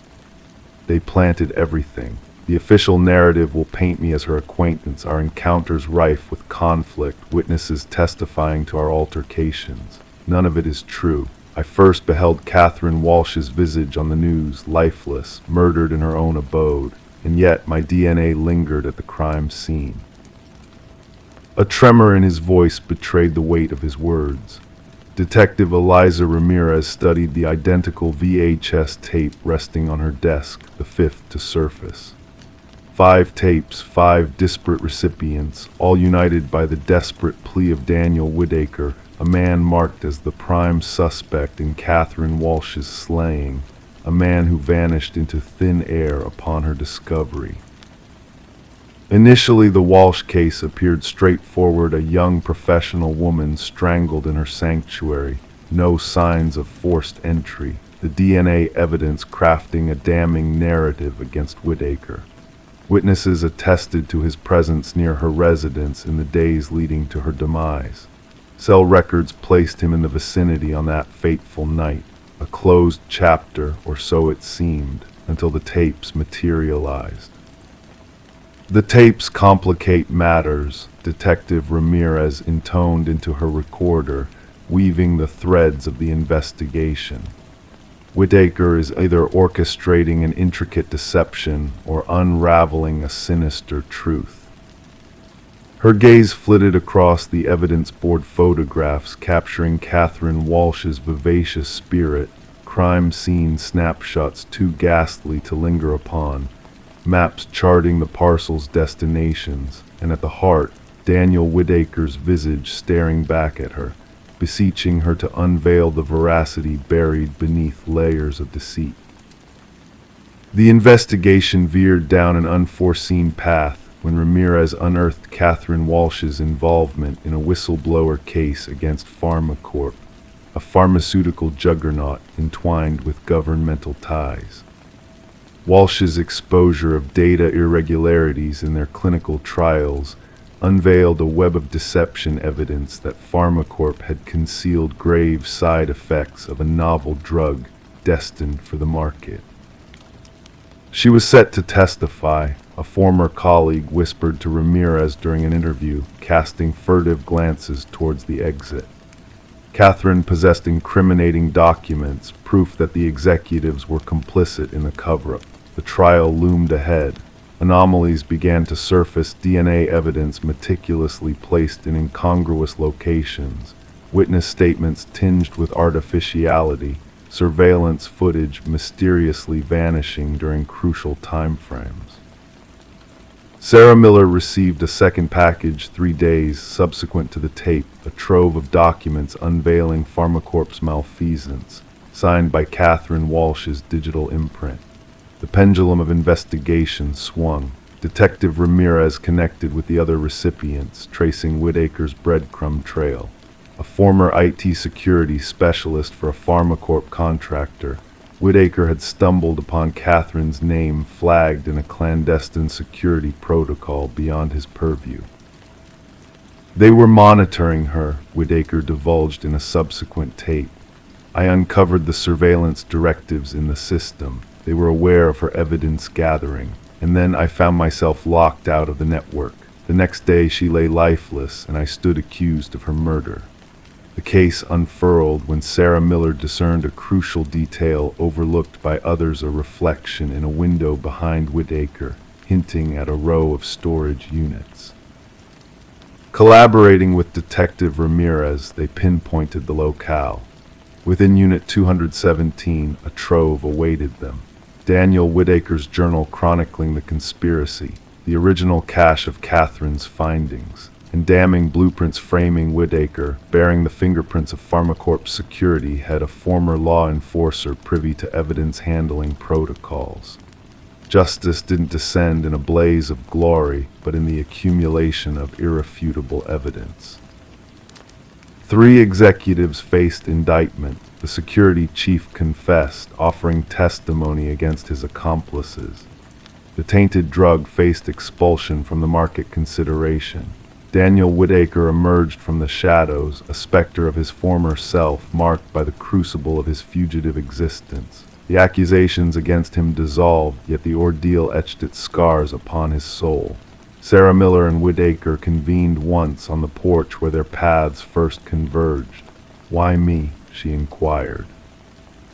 "I select my address for the delivery." Weary eyes met hers. "The algorithm chose you. I required individuals untethered to Catherine or myself, individuals off their radar, individuals who might retain faith in their judgment amidst the sea of falsehoods." The erstwhile suspect and the inadvertent witness lingered in silent contemplation, pondering the tenuous boundary between justice and manufactured truths. Finally, Sarah spoke. The erroneous address proved to be precisely the correct one. The VHS tapes found solace in the evidence vault, tangible reminders that truth often arrives shrouded in unfamiliar guises, awaiting the curious souls willing to delve into the unknown. Story 21. The apartment lay dormant, untouched by life for what seemed like an eternity. When the new tenants crossed the threshold, their expectations were low, perhaps a layer of dust, remnants of forgotten belongings. Yet one door stood stubbornly closed, resisting all attempts to reveal its secrets. It was a closet locked tight from within. The landlord, with a heavy sigh, forced it open, bracing for mundane discoveries. Instead, they were met with a sight that sent shivers down their spines. The walls of the closet bore witness to a silent struggle deep, jagged scratches etched into the wood, a silent testament to desperation. Nestled in the corner, an ancient flip phone lay dormant, its screen still aglow with an unread message. Detective Morgan Shaw, seasoned in the ways of darkness, felt a chill creep up her spine at the sight before her. It wasn't the presence of gore or violence that unsettled her, but the haunting implications of those claw marks, a soul trapped within that confined space, fighting for freedom. "We need forensics here immediately," she instructed her partner, Officer Reed, who diligently captured the haunting scene through his lens, "and dig up the records of the previous tenants." The message on the phone offered no solace, simply stating, "I know what you did." The landlord, a man perpetually on edge, mumbled about the previous tenant's sudden disappearance, leaving rent unpaid. "A quiet young woman," he muttered, avoiding the closet's gaze. "No trouble, just vanished about 6 months back." Forensic analysis unveiled a grim truth: traces of blood embedded within the scratches, predominantly matching a single individual, presumably the missing tenant, Emma Caldwell, aged 28, who had been reported missing by her workplace. However, 2 DNA profiles emerged. One remained a mystery to the database, while the other belonged to a man declared dead 2 years prior. "This doesn't make sense," Shaw whispered, her gaze fixed on the perplexing lab results. Derek Mercer, a man supposedly deceased in a tragic accident, now left his genetic imprint on the closet walls. Emma's apartment whispered of a life interrupted accumulated mail, a lonely coffee mug in the sink, a meticulously made bed. Her phone records hinted at a sudden silence, a cessation of calls to her sister, replaced by a barrage of unknown numbers in the weeks leading to her disappearance. Emma mentioned a secretive boyfriend, Officer Reed relayed. No name, just adjectives like intense and private. Surveillance footage painted a grim picture, a mysterious man in a baseball cap shadowing Emma's footsteps into the building late one night. The breakthrough came as fingerprints, partially imprinted on the closet's inner doorknob, were identified as Derek Mercer's. He staged his death, Shaw concluded. But why and how does Emma fit into this twisted puzzle? The unidentified DNA led them to another missing person, Lynette Porter, vanished 3 years earlier. Her description aligned with a visitor seen frequenting Emma's abode. Shaw connected the dots, tracing a car linked to Derek Mercer's mother appearing near Emma's residence, the driver matching Derek's build. Their pursuit led them to a remote property tied to Mercer's lineage. Behind imposing basement doors, they unearthed Lynette alive but frail, confined in conditions echoing Emma's torment. "He forced me to watch," Lynette murmured, her eyes vacant. "Said I had to learn the fate of those who tried to escape." Evidence mounted journals outlining Mercer's fixation on dominance, photographs of women resembling Emma and Lynette, and damning footage of Mercer restraining Emma within the closet. "He thought she'd expose us," his voice echoed on the recording. "No one reveals my secrets." The manhunt spanned realms as forensic profilers unraveled Mercer's chilling psyche. His thirst wasn't for death alone, but for prolonged suffering, relishing the erosion of hope in constricted spaces. When Mercer was seized at a bus terminal, en route to an obscure coastal sanctuary, his bag concealed tools of torment, a roll of duct tape, a blade, and a newspaper clipping chronicling Emma's vanishing act. During interrogation, Mercer exuded an eerie composure. She sent that text herself, he claimed about the phone message. She craved discovery, but rescue wasn't in her destiny. The trial divulged Mercer's elaborate charade feigning demise with a vagrant's dental records resembling his own. For years, he roamed incognito, fixating on women mirroring his first victim. Emma's remains were never located, suggesting she met her demise within the confines of that unforgiving closet, etching futile cries for aid. After just 4 hours of deliberation, the jury returned a resounding guilty verdict on all counts. As the judge ordained a life term devoid of reprieve, Mercer's lips curled into a faint smirk, a silent acknowledgement of an enigmatic satisfaction only he comprehended. At the sentencing, Lynette faced the court. "He imprisoned us in darkness, for that's where his spirit dwells, caged within shadows. While he rots in his cell, I shall revel in the light." The case reshaped missing persons protocols, emphasizing relationship dynamics and property scrutiny. Detective Shaw enshrined the closet's door within her office, a poignant emblem that not all horrors wear crimson hues, some manifest in the desperate etchings of souls battling for survival. Story 22. The old Polaroid held secrets, capturing a forgotten birthday celebration from years gone by. Faces frozen in smiles, candles flickering innocently, it all seemed ordinary at first glance. Yet as the daughter sifted through the box of vintage photos passed down to her, she noticed something peculiar. A figure lingered in the background of each picture, subtly lurking behind the group. A man shrouded in shadow, always standing just beyond the warm glow of the candles.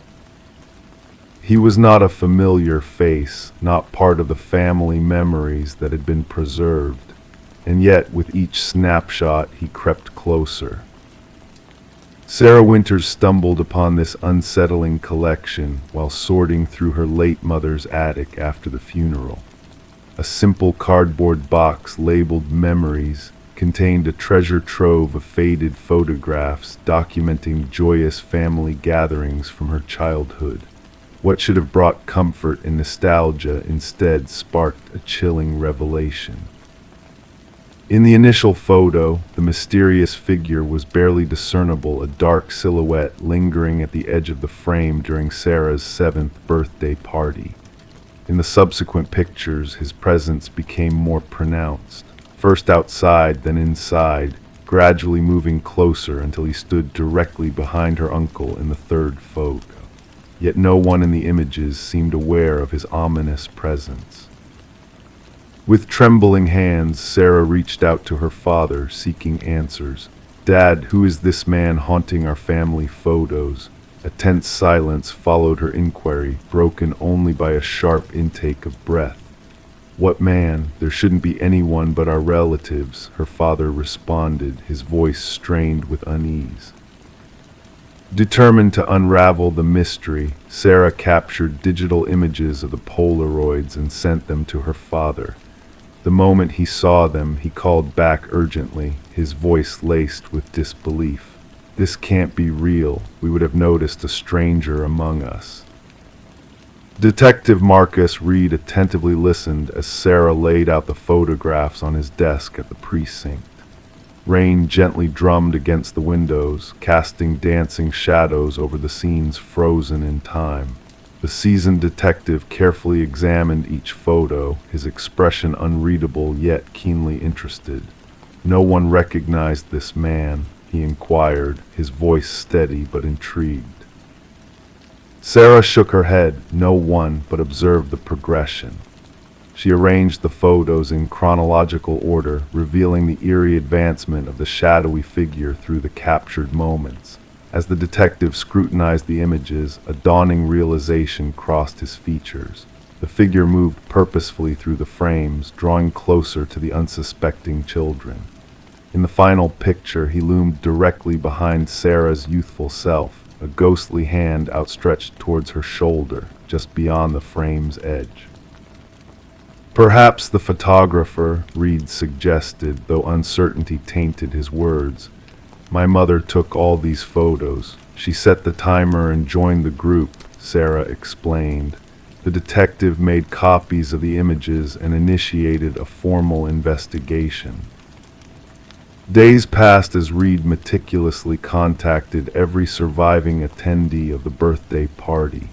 No one recalled the mysterious man's presence. No outsiders had been invited, no strangers spotted.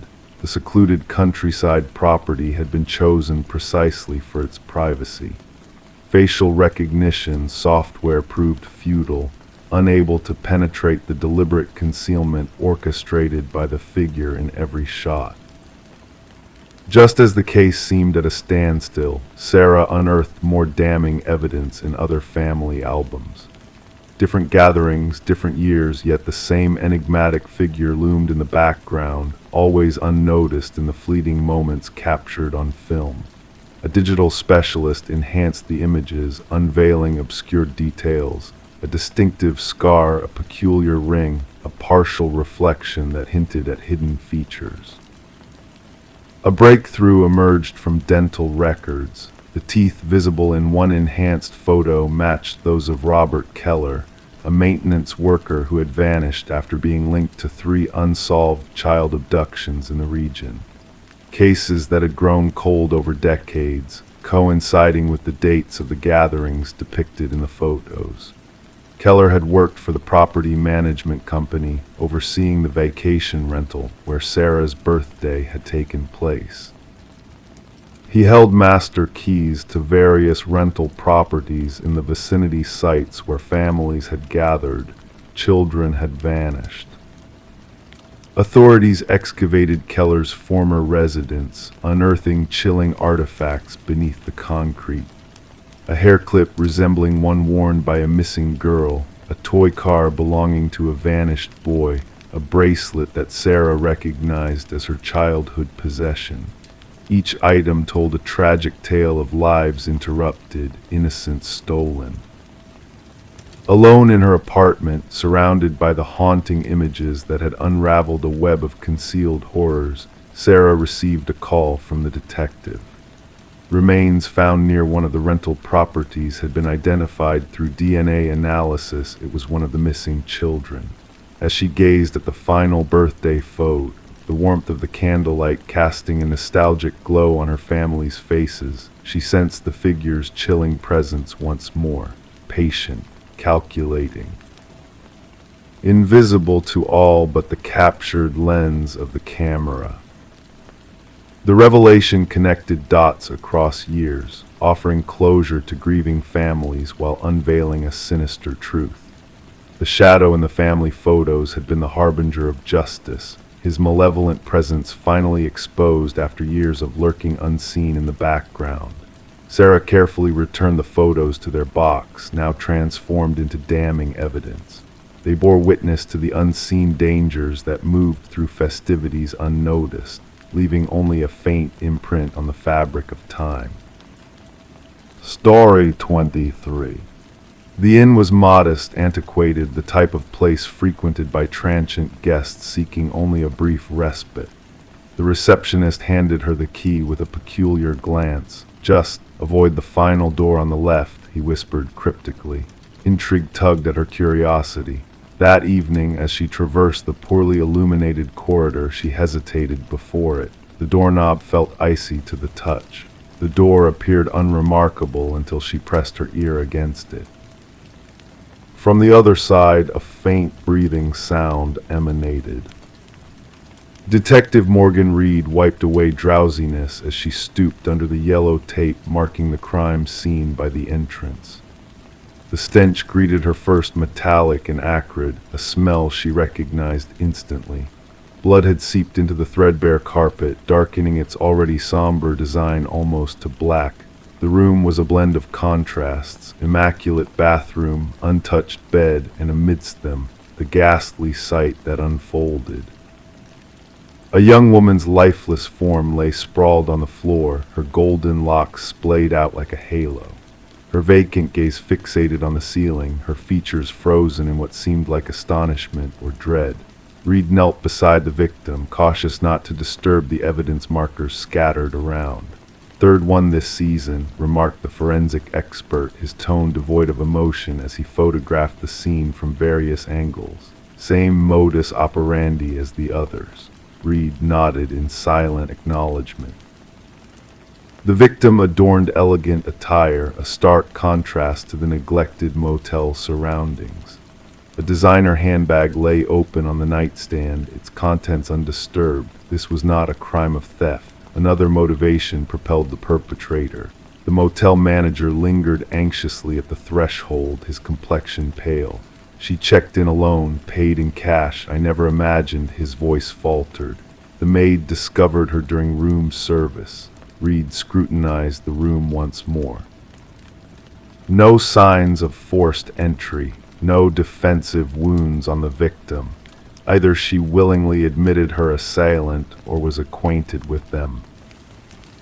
Upon returning to the precinct, Reed pinned photographs to the board of the ongoing case. 3 women sharing similar features, all discovered in budget motels off the beaten path. The media began speculating. Rumors of a serial offender circulated within the community.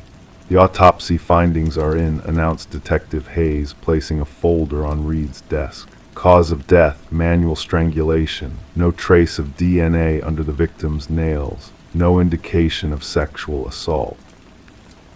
Reed furrowed her brow. "This is personal, not merely predatory."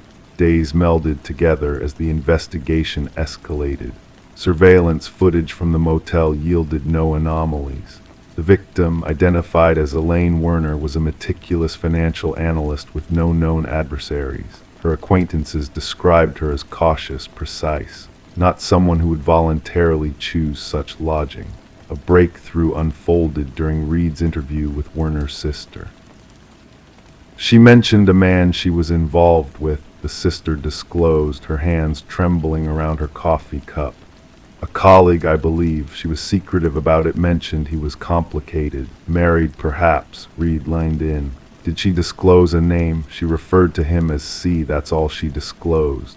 The focus of the investigation shifted to Werner's workplace. Colleagues depicted her as professional, guarded. None were privy to any romantic liaison. However, a business card was uncovered by Reed inside Werner's desk calendar. Charles Emerson, Senior Vice President. Emerson exuded a flawless demeanor during questioning, concerned, cooperative, maintaining an appropriate distance. His alibi appeared airtight, dining with his spouse and another couple, yet a certain unease lingered in his gaze. "Were you acquainted with Elaine Werner outside of work?" Reed inquired casually. A flicker passed over Emerson's countenance, fleeting enough to evade notice by anyone else. Strictly professional. Later that week, partial fingerprints from Werner's handbag were matched to Emerson. Under interrogation, his facade fractured. "We were involved," he confessed. "However, I terminated the relationship. She threatened to disclose everything to my wife." "Sufficient reason to end her life?" Reed questioned. Emerson's demeanor hardened. "I never set foot in that motel." However, records from the inn contradicted his assertion. A credit card transaction for the neighboring rooms settled with a corporate card linked to Emerson's firm. Upon searching that room, a concealed camera was discovered within the shared wall vent, the evidence against him mounted. Fibers from Emerson's distinctive suit corresponded to those found on Werner's body. His DNA was detected on a water glass in her room. Further examination of his home computer unveiled analogous recordings of the two prior victims. A pattern emerged. Emerson selected women resembling his wife's younger self. He coerced them into rendezvous at designated motels, consistently opting for the room adjacent to the last door on the left, a room pre-equipped with surveillance gear. He documented their encounters, then revisited to erase the evidence the women themselves. Within the interrogation chamber, Emerson's facade finally crumbled. "They were on the verge of ruining everything," he murmured. "My reputation, my marriage, my existence." The trial was brief yet sensational. 3 families observed as justice unfolded within the antiseptic courtroom. Emerson exhibited no remorse, maintaining the impassive demeanor that had served him well in the corporate realm. The judge imposed a life sentence without the possibility of parole. As officers escorted him away, Reed locked eyes with him. Fleetingly, she caught a glimpse of something beneath his mask, not compassion, but its absence. A void where empathy should have resided. Dubbed "The Door on the Left" incident by the media, psychologists delved into Emerson's psyche. Enthusiasts of true crime dissected every aspect. However, for Reed, the case never truly concluded. At times, while strolling down motel corridors, she found herself tallying doors, pondering the enigmas concealed behind them. In the evidence storage, safeguarded from public view, 3 identical keys endure, labeled and archived, tangible mementos that certain doors, once ajar, can never be sealed shut. Story 24. The morning unfolded with a gentle current, the river reflecting the calmness of the world. The fisherman's gaze drifted lazily until a peculiar sight caught his eye: a lone suitcase bobbing near the shore. Initially dismissing it as discarded clothes, a pungent odor wafted towards him as he approached. The chains encircling the case hinted at a darker secret, its rusty edges whispering of untold stories. When the authorities pried it open, it wasn't garments they found, but a haunting discovery. Hair tangled within the chains, fingers frozen in a silent plea, and nestled at the bottom, a cryptic note: "This isn't the first." Detective Sarah Mercer arrived at the scene, a delicate handkerchief shielding her from the harsh reality before her. The victim, a woman in her prime, now a ghostly figure with dark locks and pallid skin, bore the marks of a watery grave. The meticulous medical examiner cataloged every detail, preserving the victim's final moments before she was carried away. Amidst the grim tableau, Mercer was struck not by the brutality of the act, but by the eerie reverence shown to the victim's appearance: elegant attire, manicured nails, meticulously styled hair. She wasn't meant for this place, Mercer mused, watching the river's gentle caress against the muddy bank. She was a display prepared with care. The victim was identified as Catherine Walsh, a successful real estate agent renowned for her expertise in luxury properties. Divorced, childless, she inhabited a world of solitude within an affluent neighborhood. Colleagues painted a portrait of ambition, precision, and discretion. Her sudden disappearance, noted by her assistant, shattered the facade of her meticulously curated life. She wouldn't have missed that appointment, the assistant insisted, her voice unwavering. That sale meant everything to her. As investigators combed through Walsh's immaculate abode, a sense of unease settled upon them. Every aspect of her home exuded perfection: furniture arranged with precision, surfaces devoid of imperfection. Yet a drawer slightly ajar in her home office whispered of secrets. Inside lay a leather-bound journal, its final entry a chilling revelation. He's watching again. The same car, different plates. Delving into Walsh's digital footprint unveiled a disturbing pattern: emails from unknown senders, all bearing the same unsettling message. I see your perfection. Each missive sent at precisely the same time, day after day. Her browsing history hinted at a growing paranoia, a quest for security amidst unseen threats. Mercer pieced together these fragments, discerning a pattern of obsession, of methodical intent. A breakthrough surfaced from an unexpected source: a pawnshop proprietor recognizing Walsh's distinctive emerald necklace among his wares. The man who pawned it, Michael Linden, a nondescript maintenance worker, wandered into the spotlight. Surveillance footage unveiled his clandestine visits to Walsh's residence, a pattern of intrusion carefully concealed within mundane tasks. Linden's apartment revealed a chilling mosaic of female faces, Walsh and others, captured in moments of vulnerability. Some faces marked with finality. A hidden shrine within Linden's abode unveiled his twisted devotion. Personal effects of his victims meticulously arranged a macabre display of possession and control. Interrogation revealed a man of unsettling calm, his facade of normalcy shattering under the weight of evidence. They were flawed, he confessed tonelessly. I corrected their imperfections, their deceitful facade of flawlessness. The search for Linden's prior victims unearthed more suitcases, more lives marred by his twisted sense of justice.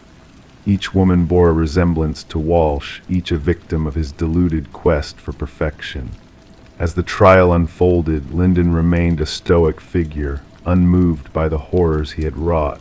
His meticulous planning, his calculated rituals, laid bare for the court to witness. The families of the victims mourned in silence as the gavel fell, condemning Linden to a life devoid of freedom. For Detective Mercer, the case closed with a somber finality, yet lingering questions danced in the shadows. What drove Linden to fixate on these women, to seek absolution through their demise?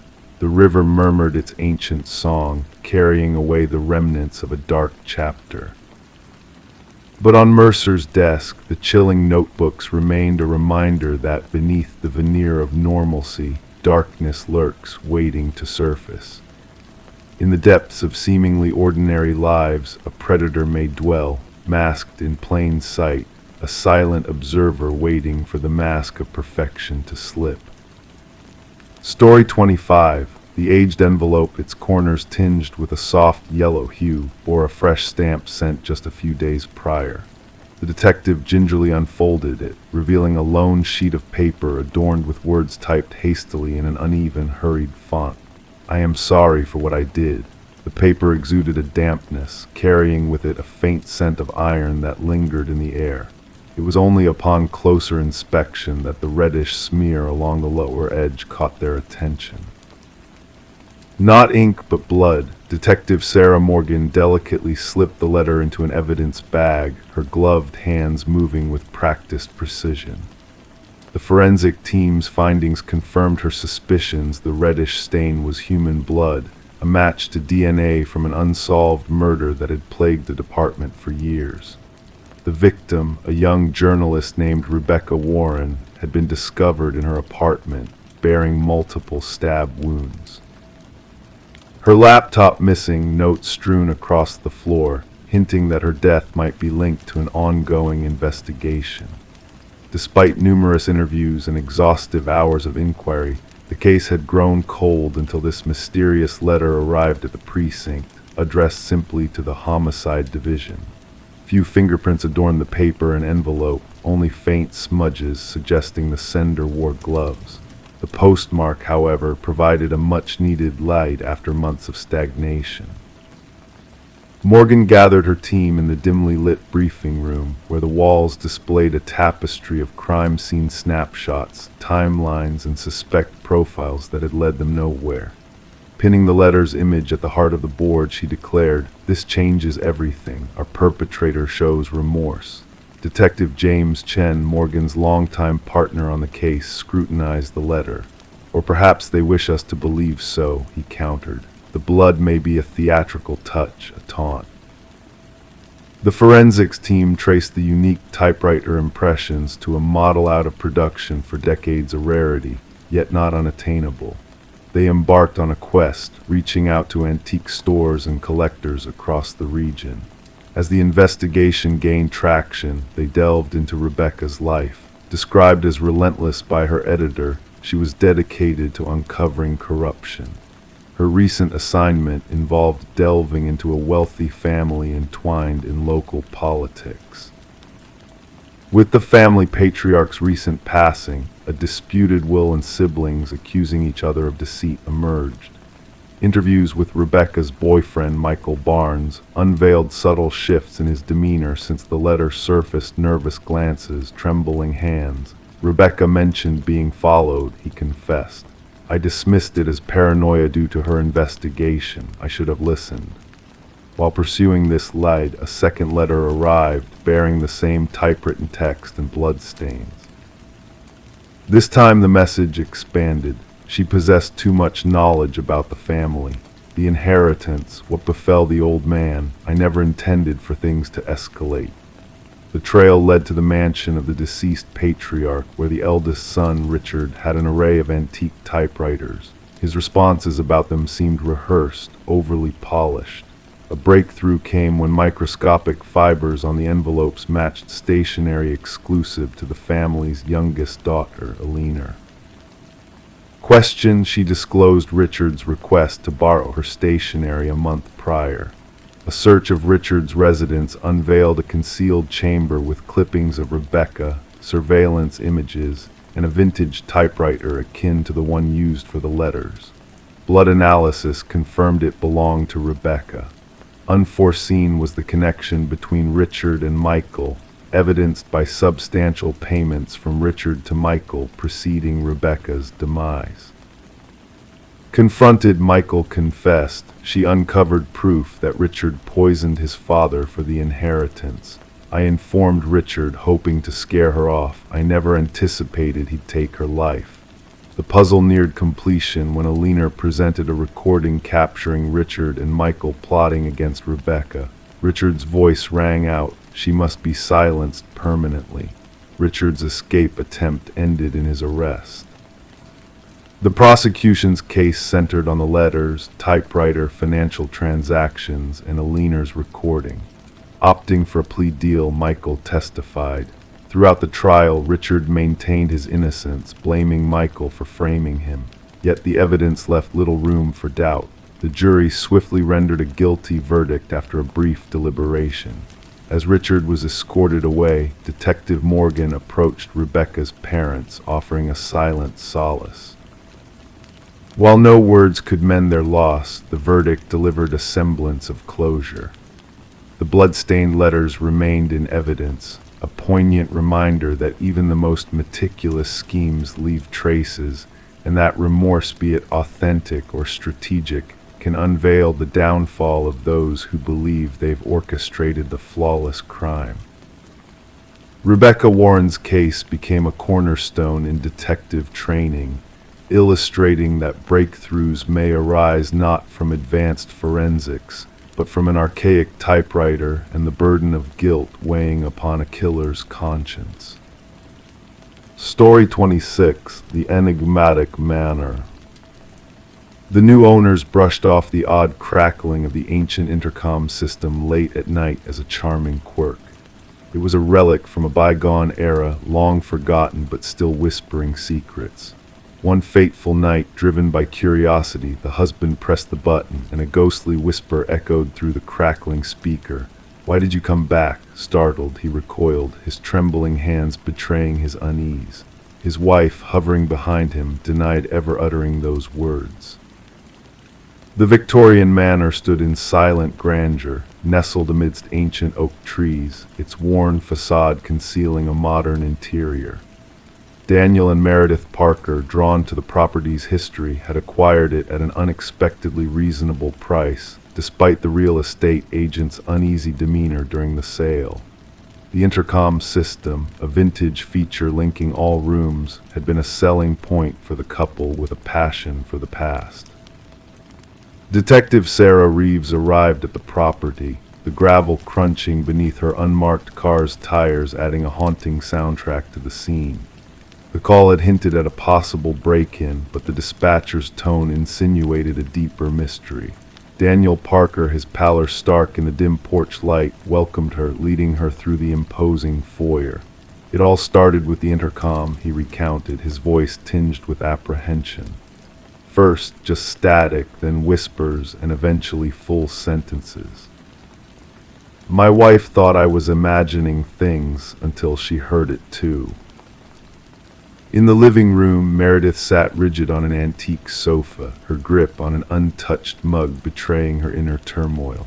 We found something behind the wall, she disclosed abruptly. Daniel was expanding the pantry, and when he tore down the drywall, her voice faltered. Behind the wall, shrouded in decaying plastic, lay a small leather-bound journal. Detective Reeves, gloved hands delicately handling the fragile pages, uncovered the elegant yet frantic script of Alina, the journal's previous owner. Her entries unveiled a growing fear of her husband Vincent's malevolent intentions. The final journal entry, dated 3 decades prior, marked Alina's abrupt silence. The previous owners had purchased the manor from an elderly man who had relocated to a retirement community. Vincent and Alina Blackwood, the manor's former inhabitants, were the subjects of the mystery. Vincent had sold the house shortly after Alina's disappearance, with no legal record of divorce or change of address for her. The investigation unearthed anomalies beneath the garden shed's concrete foundation, leading to the discovery of human remains. Forensic analysis identified the skeleton as a woman in her 40s, bearing signs of fatal head trauma. A gold wedding band engraved with "To Alina, my eternal love," sealed the tragic fate of the long-silent Alina. Vincent Blackwood, now aged and confined to a care facility, confessed to the murder with chilling calmness. She wouldn't stop talking, he admitted, his demeanor unsettling. Vincent elaborated on his elaborate ruse, fabricating Alina's departure with forged postcards and living a lie for years under the same roof where she lay buried. The swift trial saw Vincent pleading guilty to the murder, his sentencing highlighting the premeditated nature of the crime and the decades-long deception. Daniel and Meredith, unable to bear the house's dark past, sold the property, bidding it farewell with a solemn memorial for Alina in the restored garden. The intercom system, a conduit of the manor's secrets, was removed by the new owners during renovations, its whispers fading into silence. Detective Reeves revisited the Blackwood case file before its archival, pondering how the house had transcended time to expose its buried truth. The justice system had finally caught up with Vincent Blackwood, thanks to Alina's silent plea for justice. The case became a haunting legend in local law enforcement, known as the house that answered back. Occasionally, Detective Reeves would pass by the property on her way home, The window cracked open as she listened for echoes of the past carried on the wind. The enigmatic manor, with its hidden whispers and buried secrets, remained a silent guardian of its haunting history. Story 27. It arrived in the mail, wrapped in a plain envelope with no return address. A single brass key worn with time. The homeowner didn't recognize it, but something about it felt familiar. When she slid it into every lock she owned, nothing turned. It wasn't hers. But when she placed it on the coffee table, the old grandfather clock in the hallway let out a single, hollow chime despite having been broken for years. Sarah Miller reported the strange occurrence to authorities after finding the mysterious key. What seemed like an odd mishap soon unraveled into one of the most disturbing criminal investigations the quiet suburban neighborhood had ever witnessed. The responding officer initially dismissed her concerns. A key in the mail, perhaps a mistake, he suggested, but Sarah insisted something felt wrong. The officer reluctantly took the key as evidence, mostly to appease her, placing it in a small evidence bag that would later become central to a sprawling investigation. Detective Robert Harmon received the case file during the morning briefing. A veteran investigator with the Special Victims Unit, he had developed an intuition for cases that would evolve beyond their seemingly innocuous beginnings. The brass key sat on his desk, unremarkable yet somehow unsettling. Background checks revealed Sarah had no criminal history. A retired high school English teacher, widowed, with 2 adult children living across the country. Nothing suspicious in her financial records, phone logs, or social media. She appeared to be exactly what she claimed, an innocent recipient of something strange. The forensic team found no fingerprints on the key besides Sarah's. The envelope yielded nothing except a generic postmark from the regional distribution center. No DNA, no trace evidence. The key itself was a standard Schlage, available at any hardware store, though well worn and at least several years old. The breakthrough came unexpectedly when Detective Harmon decided to run the key's unique bidding pattern through the department database. A cold case from 7 years prior had documented an identical key pattern belonging to a storage unit where investigators had found blood-stained carpet, cutting tools, and photographs of unidentified women. The original investigation had stalled without sufficient evidence to identify a suspect. Harmon pulled the dusty case files. The detective who had worked the case had since retired. The storage unit had been rented under a false identity, paid in cash. Surveillance footage had long been overwritten. The evidence collected had yielded partial DNA samples, but no matches in any criminal database. The photographs recovered from the storage unit showed 5 different women, all appearing unconscious. Only 3 had been identified during the original investigation, all reported missing but never found. Their cases remained open, classified as suspected homicides without bodies.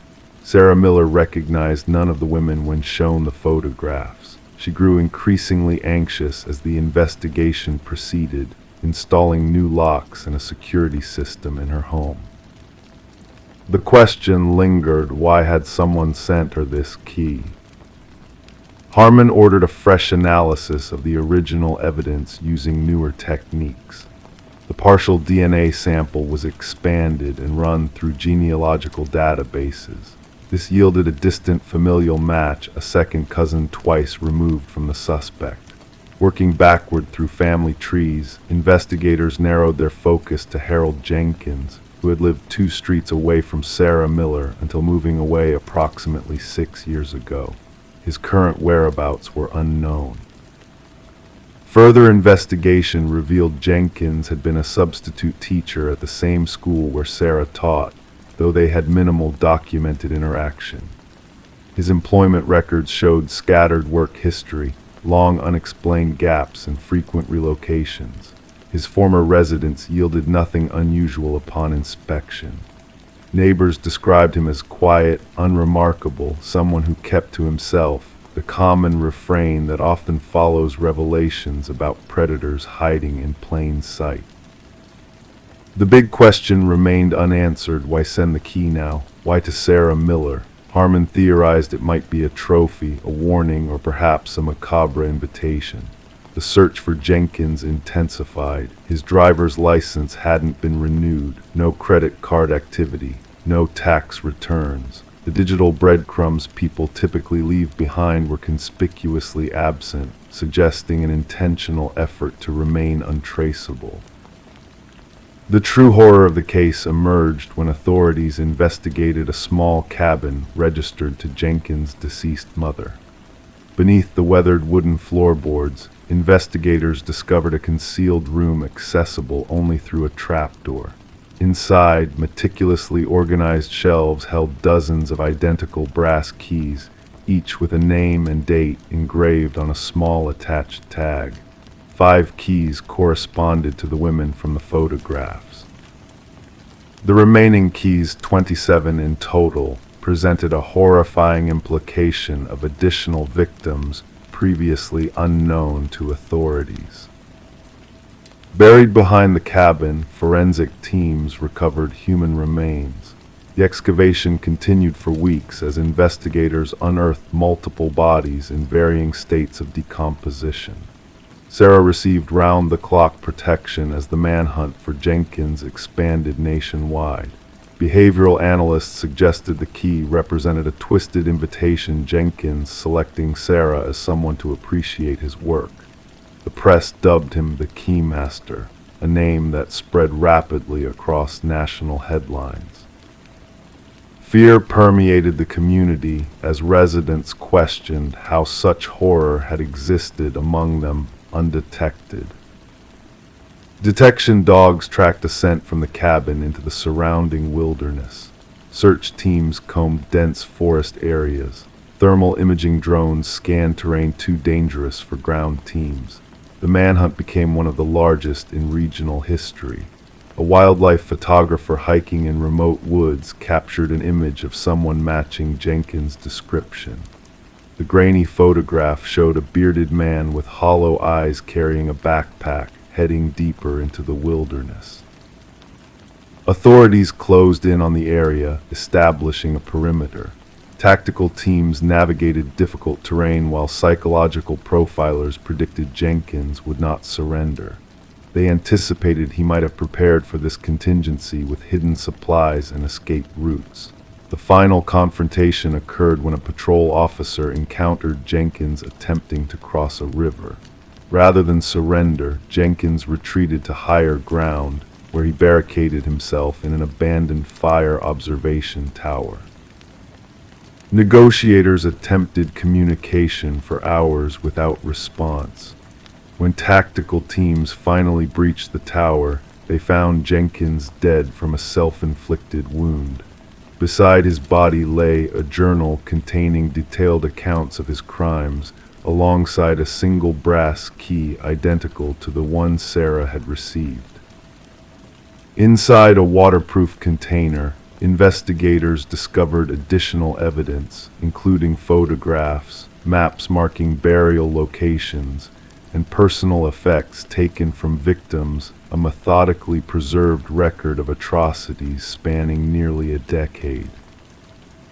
The journal's final entry addressed Sarah directly. "You never noticed me, but I noticed everything about you. The key opens nothing because what I wanted to give you cannot be unlocked with metal, only with recognition. Now everyone will remember my name." The subsequent investigation identified 32 victims in total. Families who had spent years wondering about missing loved ones finally received answers, though the closure came with the unbearable weight of confirmed tragedy. Sarah never returned to her home, unable to reconcile the horror that had brushed so close to her ordinary life. The grandfather clock that had mysteriously chimed was examined and found to contain a small wireless receiver Jenkins had been watching, waiting for the moment she received his gift. The case remains one of the most disturbing examples of predatory behavior hiding beneath a veneer of normalcy. Psychological researchers continue studying Jenkins' writings, seeking insights to identify similar offenders before they act. And somewhere in an evidence locker, a collection of brass keys sits in silent testimony to lives cut short, each key opening nothing, yet unlocking a devastating truth about the darkness that sometimes hides behind unremarkable facades.